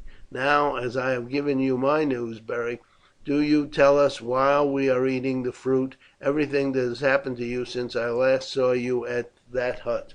"So much has happened that it will be impossible to tell you all, Berenice, but I will give you the outline of it. The principal thing of all is that I have taken a wife." Berenice pouted. "It is lucky for you, Aemilia, that I was not at Rome when Beric arrived, for I had as a girl always determined that I should some day marry him and become a British chieftainess. He had not seen you then except at Massilia, and I should have had him all to myself at Rome, for you did not get there, Pollio tells me, until months later." Aemilia laughed. "I should not have entered the lists against you, Berenice. It was not until after he saved Ennia from the lion in the arena that I came to love him." "Well, I must put up with Pollio," Berenice said. "He is your cousin, and I have nothing to say against him as a husband. He is kind and indulgent, and a brave soldier, and all one could want, but he is not a hero like Beric." Beric laughed. "You should have said a giant, Berenice, which would have been much nearer the truth. And now I will tell you my story." And during the next 2 hours he gave her a sketch of all that had passed since they had last parted in Britain. "There, Cneius Nepo," Berenice said when he had finished, "you never thought for a moment that your pupil, who used to pore with you over those parchments till I often wish I could throw them in the fire when I wanted him to play with me, was to go through such adventures. to match himself first against Suetonius and then against my father, both times with honour, to be Nero's bodyguard, to say nothing of fighting in the arena and getting up a revolt in the palace of Caesar. I expected great things of him," Nepo said, "but not like these. I fancied he would become a great chief among the British, and that he might perhaps induce them to adopt something of our civilization. I had fancied him as a wise ruler, and seeing how fond he was of the exercise of arms, I had thought long before the insurrection broke out that some day he might lead his countrymen to battle against us, and that, benefiting by his study of Caesar and other military writers, he would give far more trouble to the Romans than even Caractacus had done. But assuredly I never dreamt of him as fighting a lion barehanded in a Roman arena in defence of a Roman girl. As to marriages, I own that the thought crossed my mind that the union of a great British chief with the daughter of a Roman of rank like your father would be an augury of peace, and might lead to better relations between the two countries." "That dream must be given up," Berenice said seriously. "There are two obstacles, but I have no doubt Aemilia would make quite as good a chieftainess as I should have done. Some day, Aemilia, if you return to Britain with Beric, as I hope you will do, and Pollio becomes commander of a legion, I will get him to apply for service there. It is cold and foggy, but wood is a good deal more plentiful and cheaper than it is at Rome, and with good fires one can exist anywhere. And now it is time for us to be going. We will take another path in returning down the hill, so that anyone who notices us coming up will not see us as we descend. Nepo's toga and my stola are hidden in a grove just outside the town, and it will be dusk by the time we arrive there. Kiss me, Aemilia. I am glad that I know you, for I have heard much of you from Pollio. I am glad that Beric has chosen so well. Goodbye, Beric. I hope we may meet again before long, and that without danger to any of us. You may salute me if Aemilia does not object. I told Pollio I should permit it," and she laughingly lifted up her face to him. "He never used to kiss me when I was a child," he said to Aemilia. "I always thought it was very unkind, and was greatly discontented at it. Now, Nepo, let us get going." Beric and his wife stood watching him until they were far down the hill. "She makes light of it," Beric said, "but it is no common risk she has run. Nero can punish women as well as men, and were it to come to his ears that she has enabled me to escape his vengeance, even the influence of her father might not avail to save her." "I shall remember her always in my prayers," Aemilia said earnestly, "and pray that she too may some day come to know the truth." Beric did not answer. Aemilia had explained to him all that she knew of her religion, but while admitting the beauty of its teaching and the loftiness of its morals, he had not yet been able to bring himself to believe the great facts upon which it was based. "We must be moving," he said, and summoned Philo, who had been much surprised at Beric's being so long in conversation with strangers. "Send Porus to me," he said, "and bid Cornelius also come here." The two men came round to the veranda together. "We are betrayed, Porus," he said, "and the Romans will be here this evening." Porus grasped the handle of his dagger and looked menacing at the farmer. "Our good friend has nought to do with it, Porus. It is someone from one of the other farms who has taken down the news to Rhegium. Do you order the others to be in readiness to start for camp, but first strip down the hangings in our room, roll them and the mats and all else in 7 bundles, and with all my wife's clothing and belongings. We need leave little behind." "We can take everything," Porus said. "The 6 of us can carry well nigh as much as the same number of horses, and Philo can take something. I will see about it immediately. Now, Cornelius," Beric went on when Porus had left, "you must prepare your story and see that your men and the rest of the household stick to it.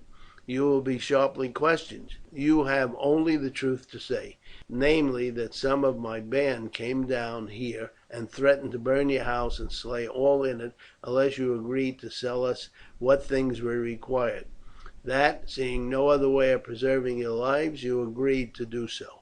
After a time a young woman, do not say lady, came with 2 attendants, and you were forced to provide her with a room, and as 5 men were placed here constantly, you still dared give no information to the authorities, because a watch was also set on you, and your family would have been slain long before any troops could arrive here.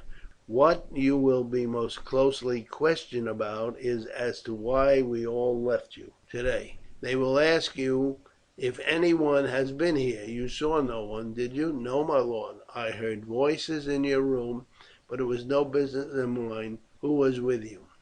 That is good, Beric said. That is what you must say. You know someone did come because you heard voices, but you saw nobody either coming or going, and know not how many of them there were, nor what was their age. You only know that I summoned you suddenly and told you I had been betrayed, and that the Romans would soon be coming in search of me, and therefore I was obliged to take to the mountains. But go first and inquire among the household, and see if any of them noticed persons coming here. One of the men says that he saw an old peasant with a girl, who asked which was my farm. Then that man must go with us to the mountains. He shall return safe and unharmed in a few days. The Romans must not know of this.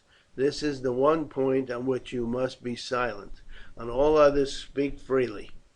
It is important to me that it should not be known whether it was a man or a woman, old or young, who warned me.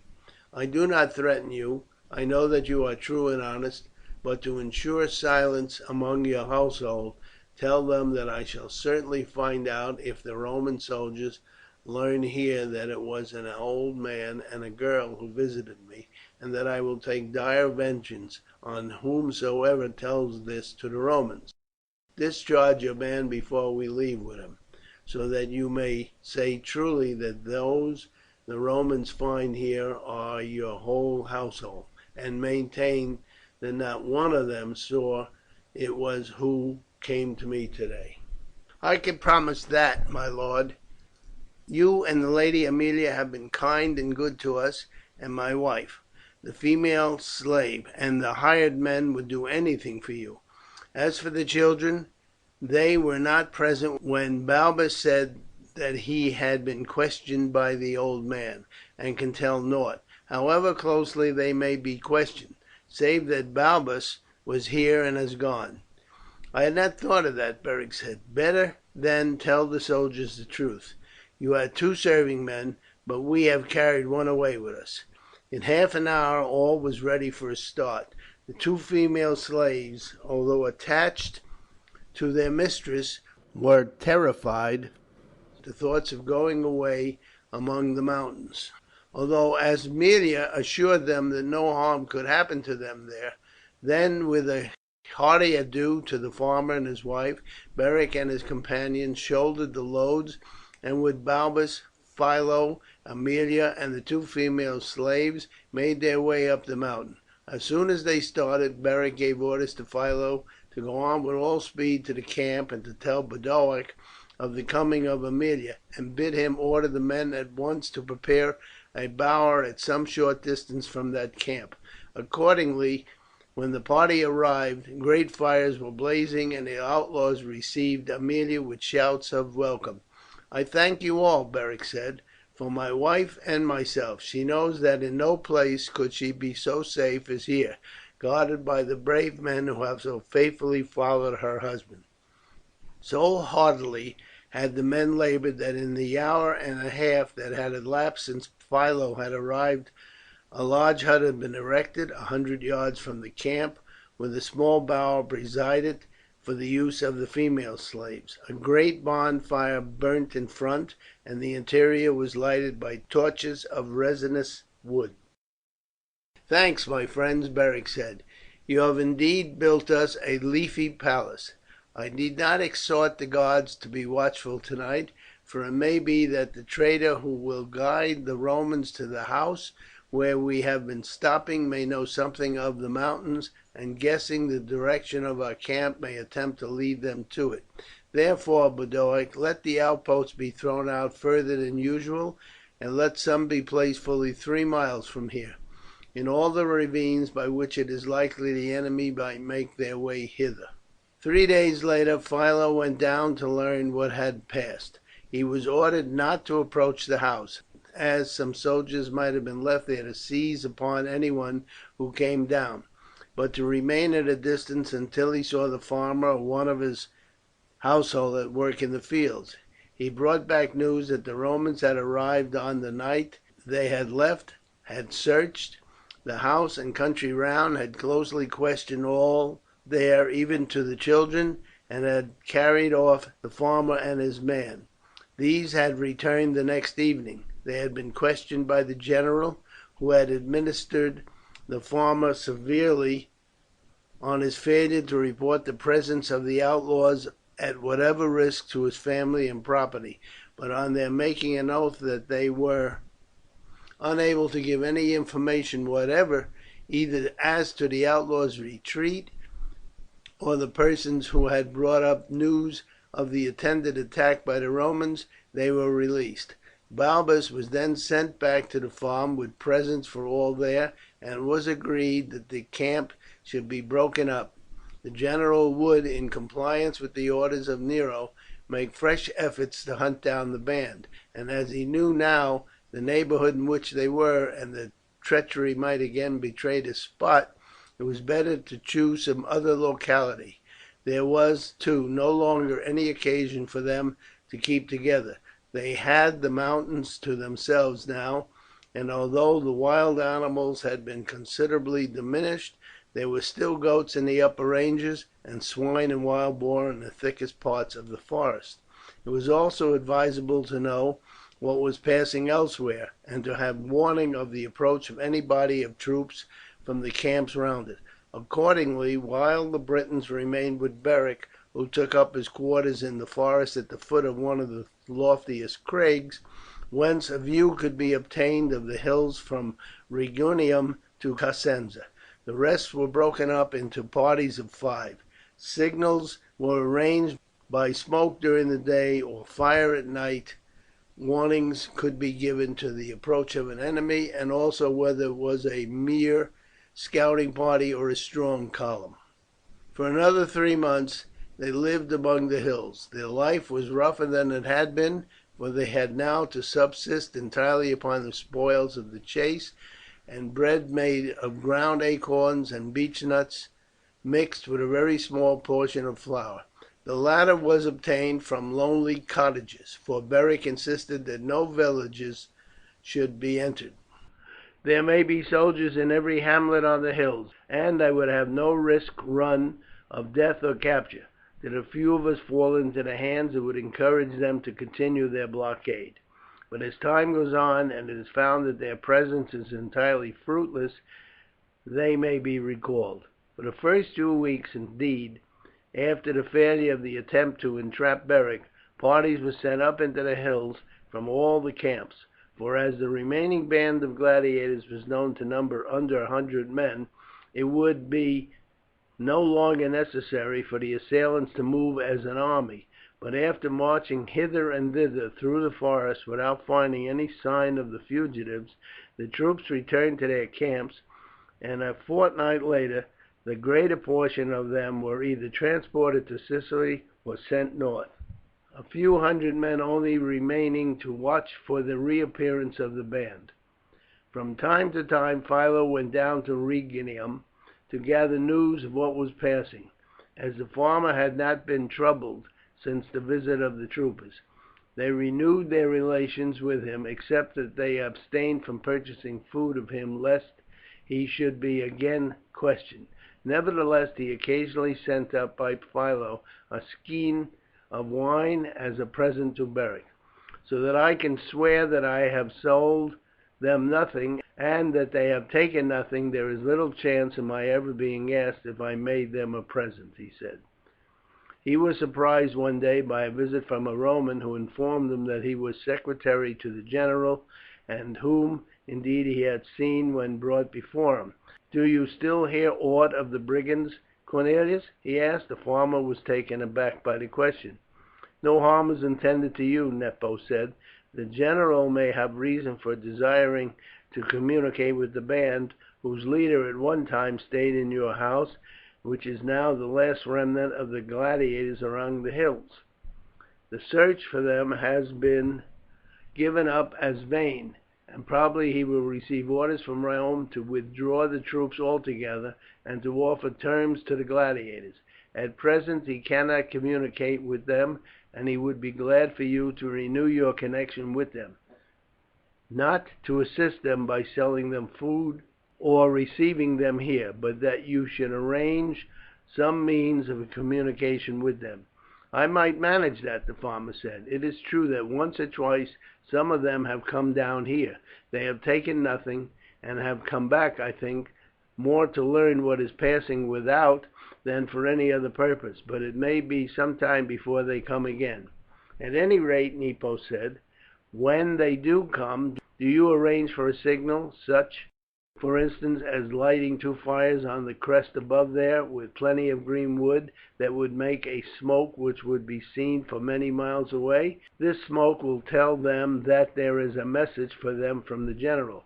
I give you my word as a Roman that no treachery is intended, and I myself, accompanied perhaps by one other, but no more, will bring it up here and be in waiting to see their chief.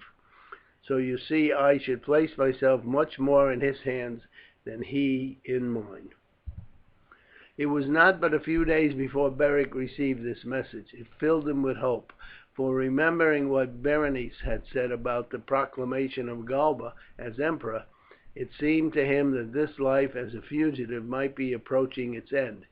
For himself he was perfectly happy. He and his Britons lived much as they had done at home.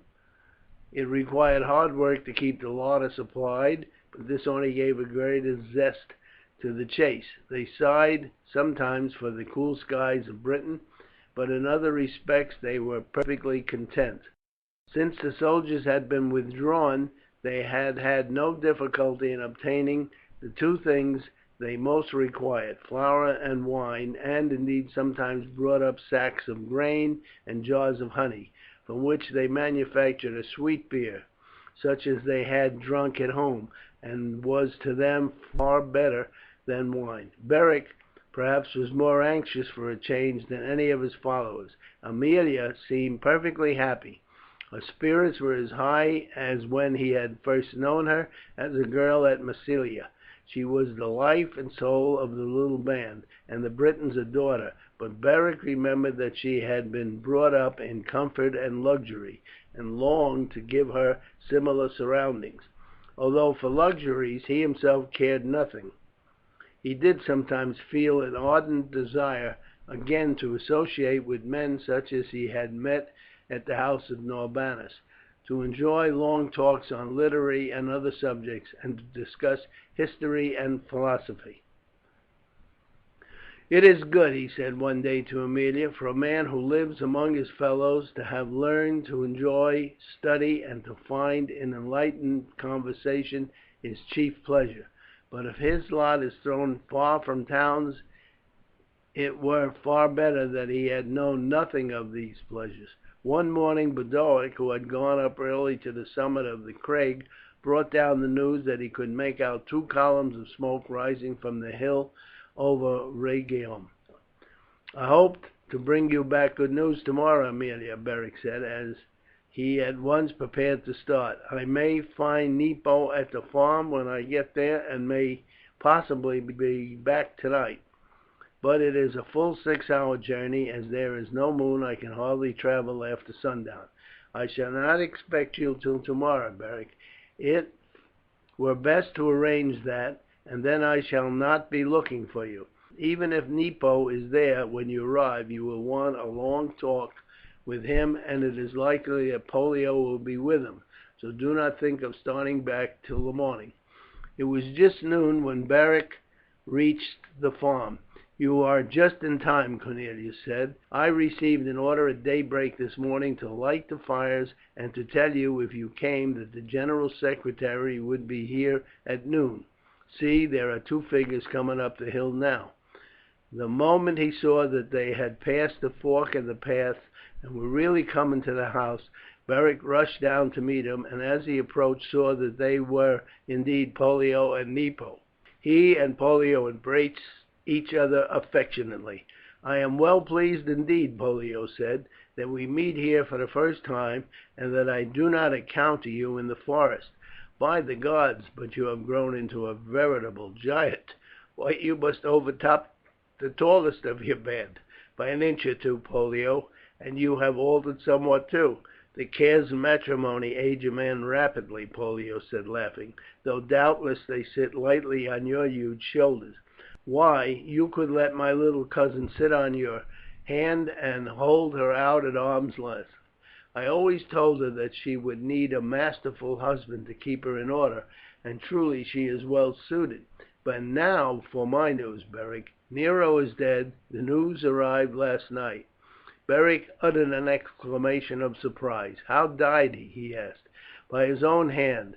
When the news came that other legions had followed the example of those of Galba, all fell away from Nero, and the Praetorians themselves, whom he had petted and spoilt, having no inclination for a fight with Galba's legionaries, proclaimed the latter emperor.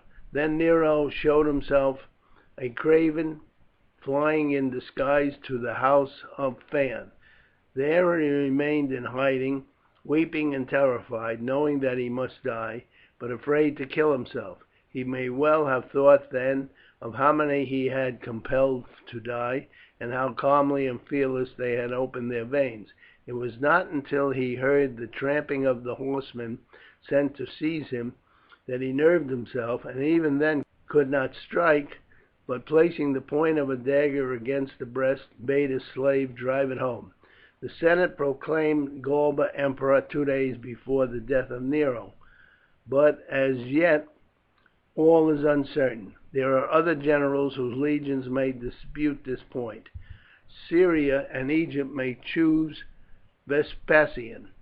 The Transalpine legions, who favour Vindex, may pronounce for some other. The Praetorians themselves, with the sailors of the fleet, knowing that Galba has the reputation of being close-fisted, may choose someone who may flatter and feast them as Nero did. And yet there is no saying what will be done, but at any rate your chief enemy is dead. Muro bids me say that some months may yet elapse before Galba comes to Rome, but that as he has at present no imperial master, and the Senate will be far too busy wrangling and persecuting the adherents of the man whom but a short time since they declared to be a god, to trouble themselves about a handful of gladiators in Bruttium. He will at once collect his troops at Rhegium, and you will be entirely unmolested if you promise that your band will in no way ill-treat the people. I know that they have not hitherto done so, and that they will not do so, but the fact that he has a formal engagement with you to that effect will justify him in withdrawing his troops. Indeed, he said that it would be better, perhaps, that a document should be drawn up and signed, in which you pledge yourself to peaceful courses, urging that it was but the tyranny of Nero that forced you to become fugitives, and craving that, as your band has never done any harm to the people, an amnesty may be granted you. The document will aid him when he meets Galba. He will not wait until the latter comes to Rome, but will shortly ask permission from the Senate to quit his post for a time, all being quiet here, and will at once take ship to Massilia and see Galba. The new emperor is not, he says, a man bent on having his own way, but always leans on friends for advice, and he feels sure that his representations will suffice to obtain a free pardon for your band, and permission for them to leave the mountains and go wheresoever they will, so that in that case there will be nought to prevent you and your followers returning to Britain. This is joyous news indeed, Pollio, and I cannot too warmly thank the general for his kindness to me as to Berenice." "There, there," Pollio said, laughing, "let us hear nothing about Berenice. She is a self-willed woman, and I am not responsible for her doings, and want to hear nothing more of them than she chooses to tell me."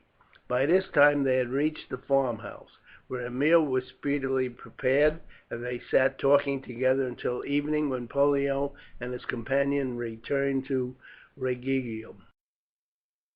Another 3 months passed. There was now no lack of food among the outlaws. They still hunted, but it was for amusement, buying sheep and other animals from the villages. Together with all else they required, the natives rejoicing in finding good customers instead of dangerous neighbours among the hills. At last the signal smokes again ascended, and Beric, taking Aemilia with him, made his way to the farmhouse, where he learned that Nepo had been there with a message that he desired to see Beric in Rhegium. This was sufficient to show that Muro's mission had been to some extent successful, and after resting for an hour or two at the farmhouse they descended the hill. Beric had purchased suitable garments to replace the goatskins which had for a long time previously been worn by the outlaws, their rough work in the woods having speedily reduced their garments to rags, and save that men looked up and marvelled his side, he passed almost unnoticed through the streets of Rhegium to the house of the general. Orders had been given that he was to be admitted, for the sentries passed him without question. As the slave at the door conducted them into the atrium, Muro advanced with outstretched hands. "Welcome, thrice welcome, Beric. Had I not heard from Pollio how you had changed, I should not have recognized in you the British lad I parted with 6 years ago in Britain. And this is your wife? Pollio, spare your cousin to me for a moment. I am glad to know you, Aemilia. I have never met your father, though I have often heard of him as a noble Roman, and I know that his daughter is worthy of being the wife of Beric, not only from what I have heard of you from my son-in-law, but from your readiness to share the exile and perils of your husband. I see that Berenice has greeted you as if she knew you. A month since I should have said that that was impossible," and a smile passed over his face, "but now I may admit that it may have been. And now for my news. I have seen Galba, and have strongly represented to him the whole facts of the case.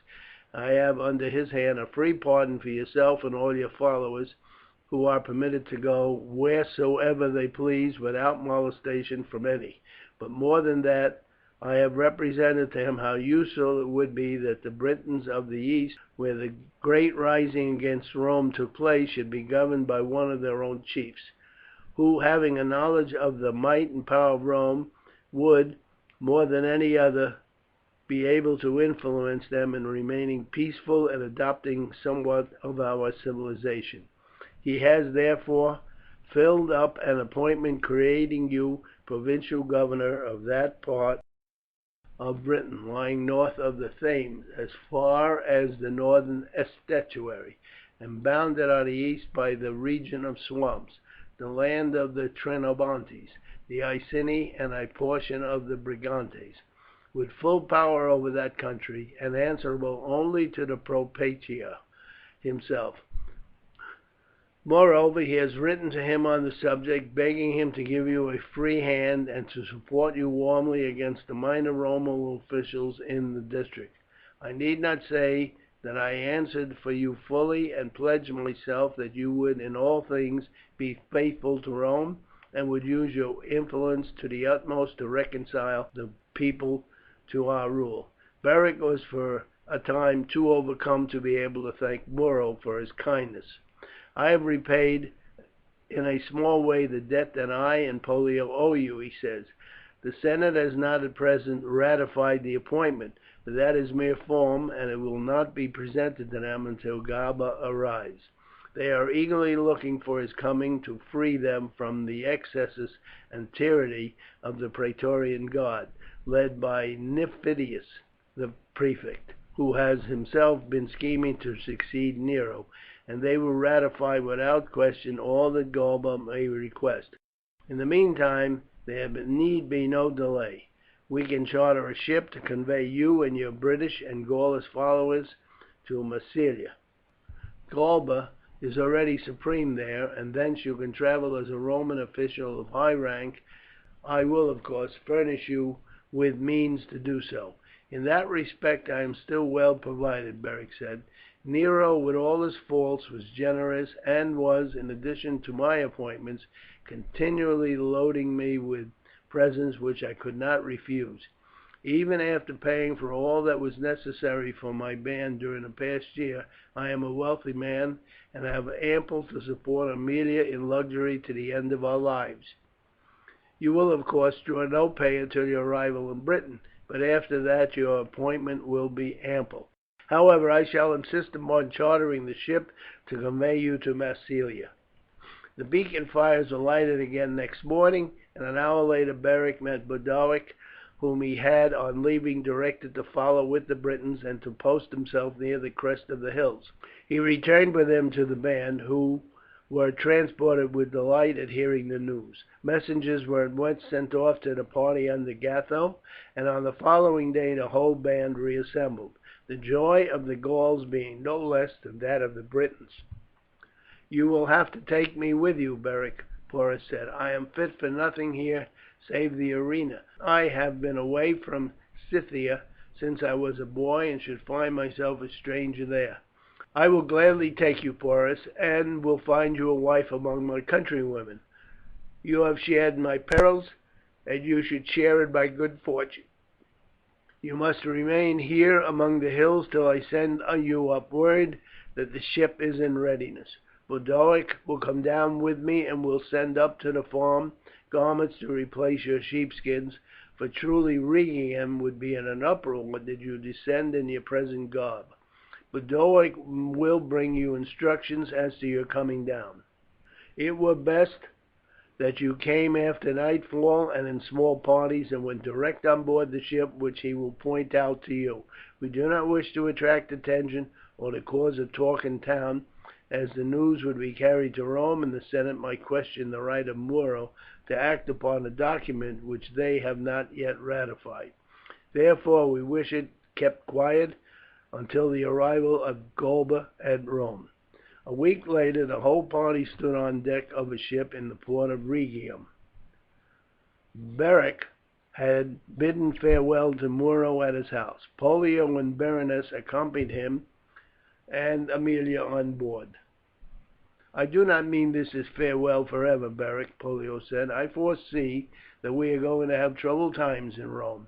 Nero was the last of his race, and no one now has greater right than his fellows to be emperor.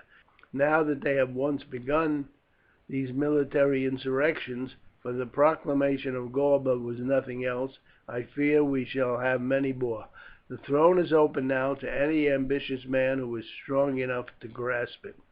Generals will no longer think of defeating the enemies of their countries and of ruling provinces. As propraetors they will seek to gain the love and vote of their soldiers. Discipline will become relaxed, and the basest instead of the noblest passions of the troops be appealed to. We may have civil wars again, like those of Marius and Sicily, and Antony and Brutus. I hate the intrigues of Rome, and loathe the arts of the demagogue, and to this our generals will descend. Therefore I shall soon apply for service in Britain again. Muro approves, and when I obtain an office there he will come out and build another villa, and settle and end his days there. There is little chance of the troops in Britain dealing in intrigues. They are too far away to make their voice heard, too few to impose their will upon Rome. Therefore he agrees with me that there is more chance of peace and contentment there than anywhere. The Britons have given no trouble since the Iceni surrendered, and I look to the time when we shall raise our towns there and live surrounded by a contented people. You may visit Muro at his house in Camalodunum once again, Beric. It will be a happy day for us when you come, Pollio, you and Berenice, and glad indeed shall I be to have her noble father dwelling among us. Whatever troubles there may be in other parts of Britain, I cannot say, but I think I can answer that in eastern Britain there will never again be a rising." "They are throwing off the ropes," Pollio said. "We must go ashore. May the gods keep and bless you both." "And may my god, who has almost become Beric's god, also bless you and Berenice and Muro," Aemilia said. 10 minutes later the ship had left port and was making her way up the straits of Messina. The weather was fair, with a southerly wind running before which the ship coasted along inside the mountainous island of Sardinia, passed through the straits between that and Corsica, then shaped its course for Massilia, where it arrived without adventure. There was some surprise in the town at the appearance of Beric and his followers, and they were escorted by the guard at the port to the house of the chief magistrate.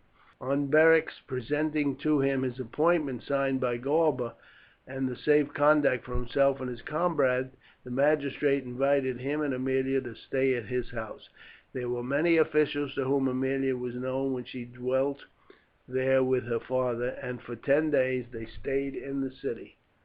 The Gauls of Beric's party proceeded to their various destinations on the day after they landed, Beric making a present to each to enable them to defray the expenses of their travel to their respective homes, and obtaining a separate safe conduct for each from the chief magistrate. Bidding adieu to their friends at Massilia, the Britons started north.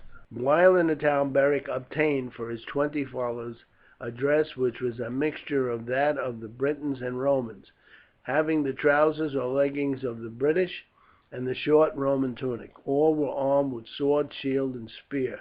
Aemilia travelled in a carriage. The 2 female slaves had been given their freedom and left behind at Rhegium. Beric was handsome, attired in a dress suitable to his rank, but, like his followers, wore the British leggings. A horse was taken with them for him to ride when they passed through the towns, but generally it was led by Philo, and Beric marched with his men. They took long journeys, for the men were all eager to be home, and, inured as they were to fatigue, thought nothing of doing each day double the distance that was regarded as an ordinary day's journey. At the towns through which they passed, the people gazed with surprise at Beric and his bodyguard, and warm sympathy was shown by the Gauls for the Britons returning after their captivity in Rome. On arriving at the northwesterly port of Gaul, Beric learned that London, Verulamium, and Camalodunum had been rebuilt, and that the Propator had established himself in London as his chief place of residence. Beric therefore hired a ship which sailed across the straits to the mouth of the Thames, ascended the river, and 4 days after putting out anchored at London. Beric and his followers were surprised at the change which had been effected in the 6 years which had passed since they saw it a heap of ruins. A temple of Diana had been erected on the highest point of ground. Near this was the palace of the Propator, and numerous villas of the Roman officials were scattered on the slopes. A strong wall surrounded the Roman quarter, beyond which clustered the houses of the traders, already forming a place of considerable size. Upon landing, Beric proceeded, accompanied by Boduoc, to the palace of the Propator, to whom he presented Galba's letter, especially recommending him and his own official appointment. So Celsius, who had succeeded Petronius at Propator, had received Beric sitting, but upon reading the document rose and greeted him cordially. "I have heard much of you, Beric, since I came here," he said, "and many have been the entreaties of your people to me that I would write to Rome to pray Caesar to restore you to them. I did so write to Nero, but received no reply. But my friends keep me acquainted with what is passing there, and the story of your combat with the lion in the arena, and of your heading a revolt in Nero's palace, reached me, as it was about the time of the latter event that I wrote to Caesar. I wondered not that I received no answer to my letter. After that I heard that you had been given a terrible trouble in Britannia to Casus Muro, and little dreamed that my next news of you would be that Galba had appointed you governor of the eastern province. It was upon the recommendation and by the good offices of Muro, Beric said. I had been brought up at his house at Camalodunum, and had the good fortune to save his daughter's life at the sack of that city. He knew that I had been driven by the conduct of Nero into revolt, and that even though in arms against Rome, I and my band had injured and robbed no Roman man or woman. He represented to Galba that, holding in high respect the power of Rome, and being well regarded by my people here, I should more than any stranger be able to persuade them of the madness of any further rising against the imperial power, and to induce them to apply themselves to the arts of agriculture and to become like the Gauls, a settled people, contented and prosperous. These arguments had weighed with the emperor, who, as you see, has been pleased to appoint me governor of the province that my people occupied, together with that adjoining on the south, formerly belonging to the Trinobantes, and on the north occupied by a portion of the Brigantes. I think the emperor has done well, and I look for great results from your appointment, Beric. I am convinced that it is the best policy to content a conquered people by placing over them men of their own race and tongue, instead of filling every post by strangers who are ignorant of their ways and customs, and whose presence and dress constantly remind them that they are governed by their conquerors. Where do you think of establishing yourself? At Camalodunum? No, Camalodunum is a Roman town.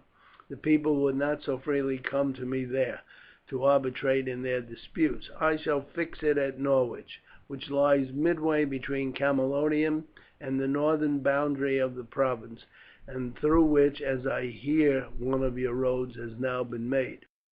After staying 3 days in London as a guest of Celsius, Beric started for the seat of his government, attended by his own bodyguard and a centurion with a company of Roman soldiers. The news that a British governor had been appointed to the province spread rapidly, and at Verulamium, where he stopped for 2 days, crowds of the country people assembled and greeted him with shouts of welcome. Beric assured them that he had been sent by the Emperor Galba, who desired to see peace and contentment reign in Britain, and had therefore appointed a countryman of their own as governor of their province, and that, though he should make Norwich the place of his government, he should journey about throughout the country, listen to all complaints and grievances, and administer justice against offenders, whatever their rank and station. Above all, he exhorted them to tranquillity and obedience. Rome wishes you well, he said, and would fain see you as contented beneath her sway as is Gaul, and as are the other countries she has conquered and occupied. We form part of the Roman Empire now, that is as fixed and irrevocable as the rising and setting of the sun. To struggle against Rome is as great a folly as for an infant to wrestle with a giant. But once forming a part of the empire, we shall share in its greatness. Towns will rise over the land, and wealth increase, and all will benefit by the civilization that Rome will bring to us.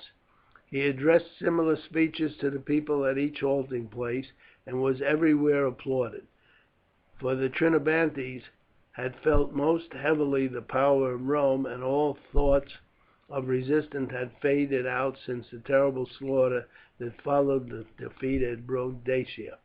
Beric did not turn aside to enter Camalodunum, but kept his course north. The news of his coming had preceded him, and the Iceni flocked to meet him, and gave him an enthusiastic welcome. They were proud of him as a national hero, and he alone of their chiefs had maintained resistance against the Romans, and his successes had obliterated the humiliation of their great defeat.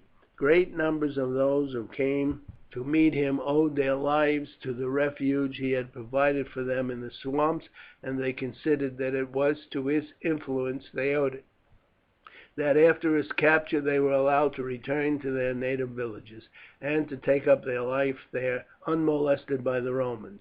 The members of his band, too, found relations and friends among the crowd, and it added to their enthusiasm that Beric had brought back with him every one of his companions in captivity. Aemilia was much affected at the evidence of her husband's popularity, and at the shouting crowd of great fair-haired men and women who surged round the escort, and who, when Beric took her by the hand and bidding her stand up in the chariot, presented her to the Iceni as his wife, shouted for her almost as enthusiastically as they had done for him. "What a little insignificant thing these tall British matrons and maids must think me, Beric," she said. "We all admire our opposites. Aemilia, that is how it was that you came to fall in love with me. These people can have seen but a few Roman ladies, and doubtless there is not one among them who does not think as I do, that with your dark hair and eyes, and the rich colour of your cheek, you are the loveliest woman they ever saw." "If they knew what you were saying they would lose all respect for you, Beric," she said, laughing and colouring. "We have been married nearly a year, sir, a great deal too long for you to pay me compliments." "You must remember that you are in Britain now, Aemilia, and though in Rome men regard themselves as the lords and masters of their wives, it is not so here, where women are looked upon as in every way equal to men. I expect that you will quite change under the influence of British air, and that though I am nominally governor, it is you who will rule. You will see that in a short time the people will come to you with their petitions as readily as to me." As soon as Beric established himself at Norwich, he set about the erection of a suitable abode, a certain sum from the taxes raised being set aside to pay the share of the national tribute to Rome, while the rest was devoted to the payment of officials, the construction of roads, public works, and buildings. Long before the house was finished a child was born to Beric, the event being celebrated with great festivity by the Iceni, contrary to their own customs, for among themselves a birth was regarded rather as an occasion of mourning than of rejoicing. Beric set vigorously to work to put the affairs of the province in order. He appointed Boduoc to an important office under him, and to act for him during his absences, which were at first frequent, as he constantly travelled about the country, holding courts, redressing grievances, punishing and degrading officials who have abused their position or ill-treated the people, and appointing in many cases natives in their places. Bitter complaints were made by the dispossessed Roman officials to Celsius, who, however, declined in any way to interfere, saying that Beric had received the fullest powers from Galba, and that, moreover, did he interfere with him, it was clear that there would be another revolt of the Iceni. Galba fell, and was succeeded by Otho, who was very shortly afterwards followed by Vespasian, a just though severe emperor. Complaints were laid before him by powerful families, whose relations had been dismissed by Beric, and the latter were ordered to furnish a full explanation of his conduct. Beric replied by a long and full report of his government. Vespasian was greatly struck alike by the firmness with which Beric defended himself, and by the intelligence and activity with which, as the report showed, he had conducted the affairs of his province. He therefore issued an order for the disaffected officials to return at once to Rome, confirmed Beric in the powers granted him by Galba, and gave him full authority to dismiss even the highest Roman officials in the district should he see occasion to do so. Roman towns and stations had sprung up all over the island. Roads and bridges opened the way for trade. Now that the tribal war had ceased and the whole people had become welded into one, they turned their attention more and more to agriculture. The forest diminished rapidly in extent. The Roman plough took the place of the rough hoe of the Briton. Houses of brick and stone, that of rough huts, intermarriages became frequent. The Roman legionaries became established as military colonists and took British wives. The foreign traders or artisans who formed the bulk of the populations of the town did the same, and although this in the end had the effect of diminishing the physical proportions of the British and lowering the lofty stature and size that had struck the Romans on the landing with astonishment, it introduced many characteristics hitherto wanting in the race, and aided in their conversion from tribes of fierce warriors into a settled and semi-civilized people. Among the many who came to Britain were some Christians who sought homes in the distant island to escape the persecutions at Rome. There was soon a colony of these settled at Norwich under the protection of Aemilia. They brought with them an eloquent priest, and in a short time Beric, already strongly inclined to the Christian religion, openly accepted that faith, which spread rapidly throughout his government. Porus was not long in finding a British wife, and never regretted the day when he left the ludus of Scopus and joined his fortunes to those of Beric. Philo embraced Christianity and became a priest of that church. A year after Beric came to Britain, he and Aemilia were delighted by the arrival of Pollio at Berenice with Caius Muro. The former had, at the accession of Otho, with whom his family was connected, obtained a civil appointment in Britain, and at Beric's request Celsius appointed him to the control of the collection of taxes in his district, there being constant complaints among the people of the rapacity and unfairness of the Roman official occupying this position.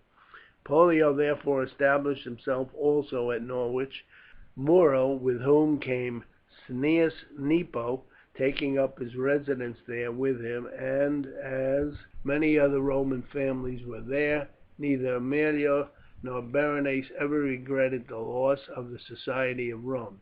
Pollio proved an excellent official, and ably seconded Beric in his efforts to render the people contented.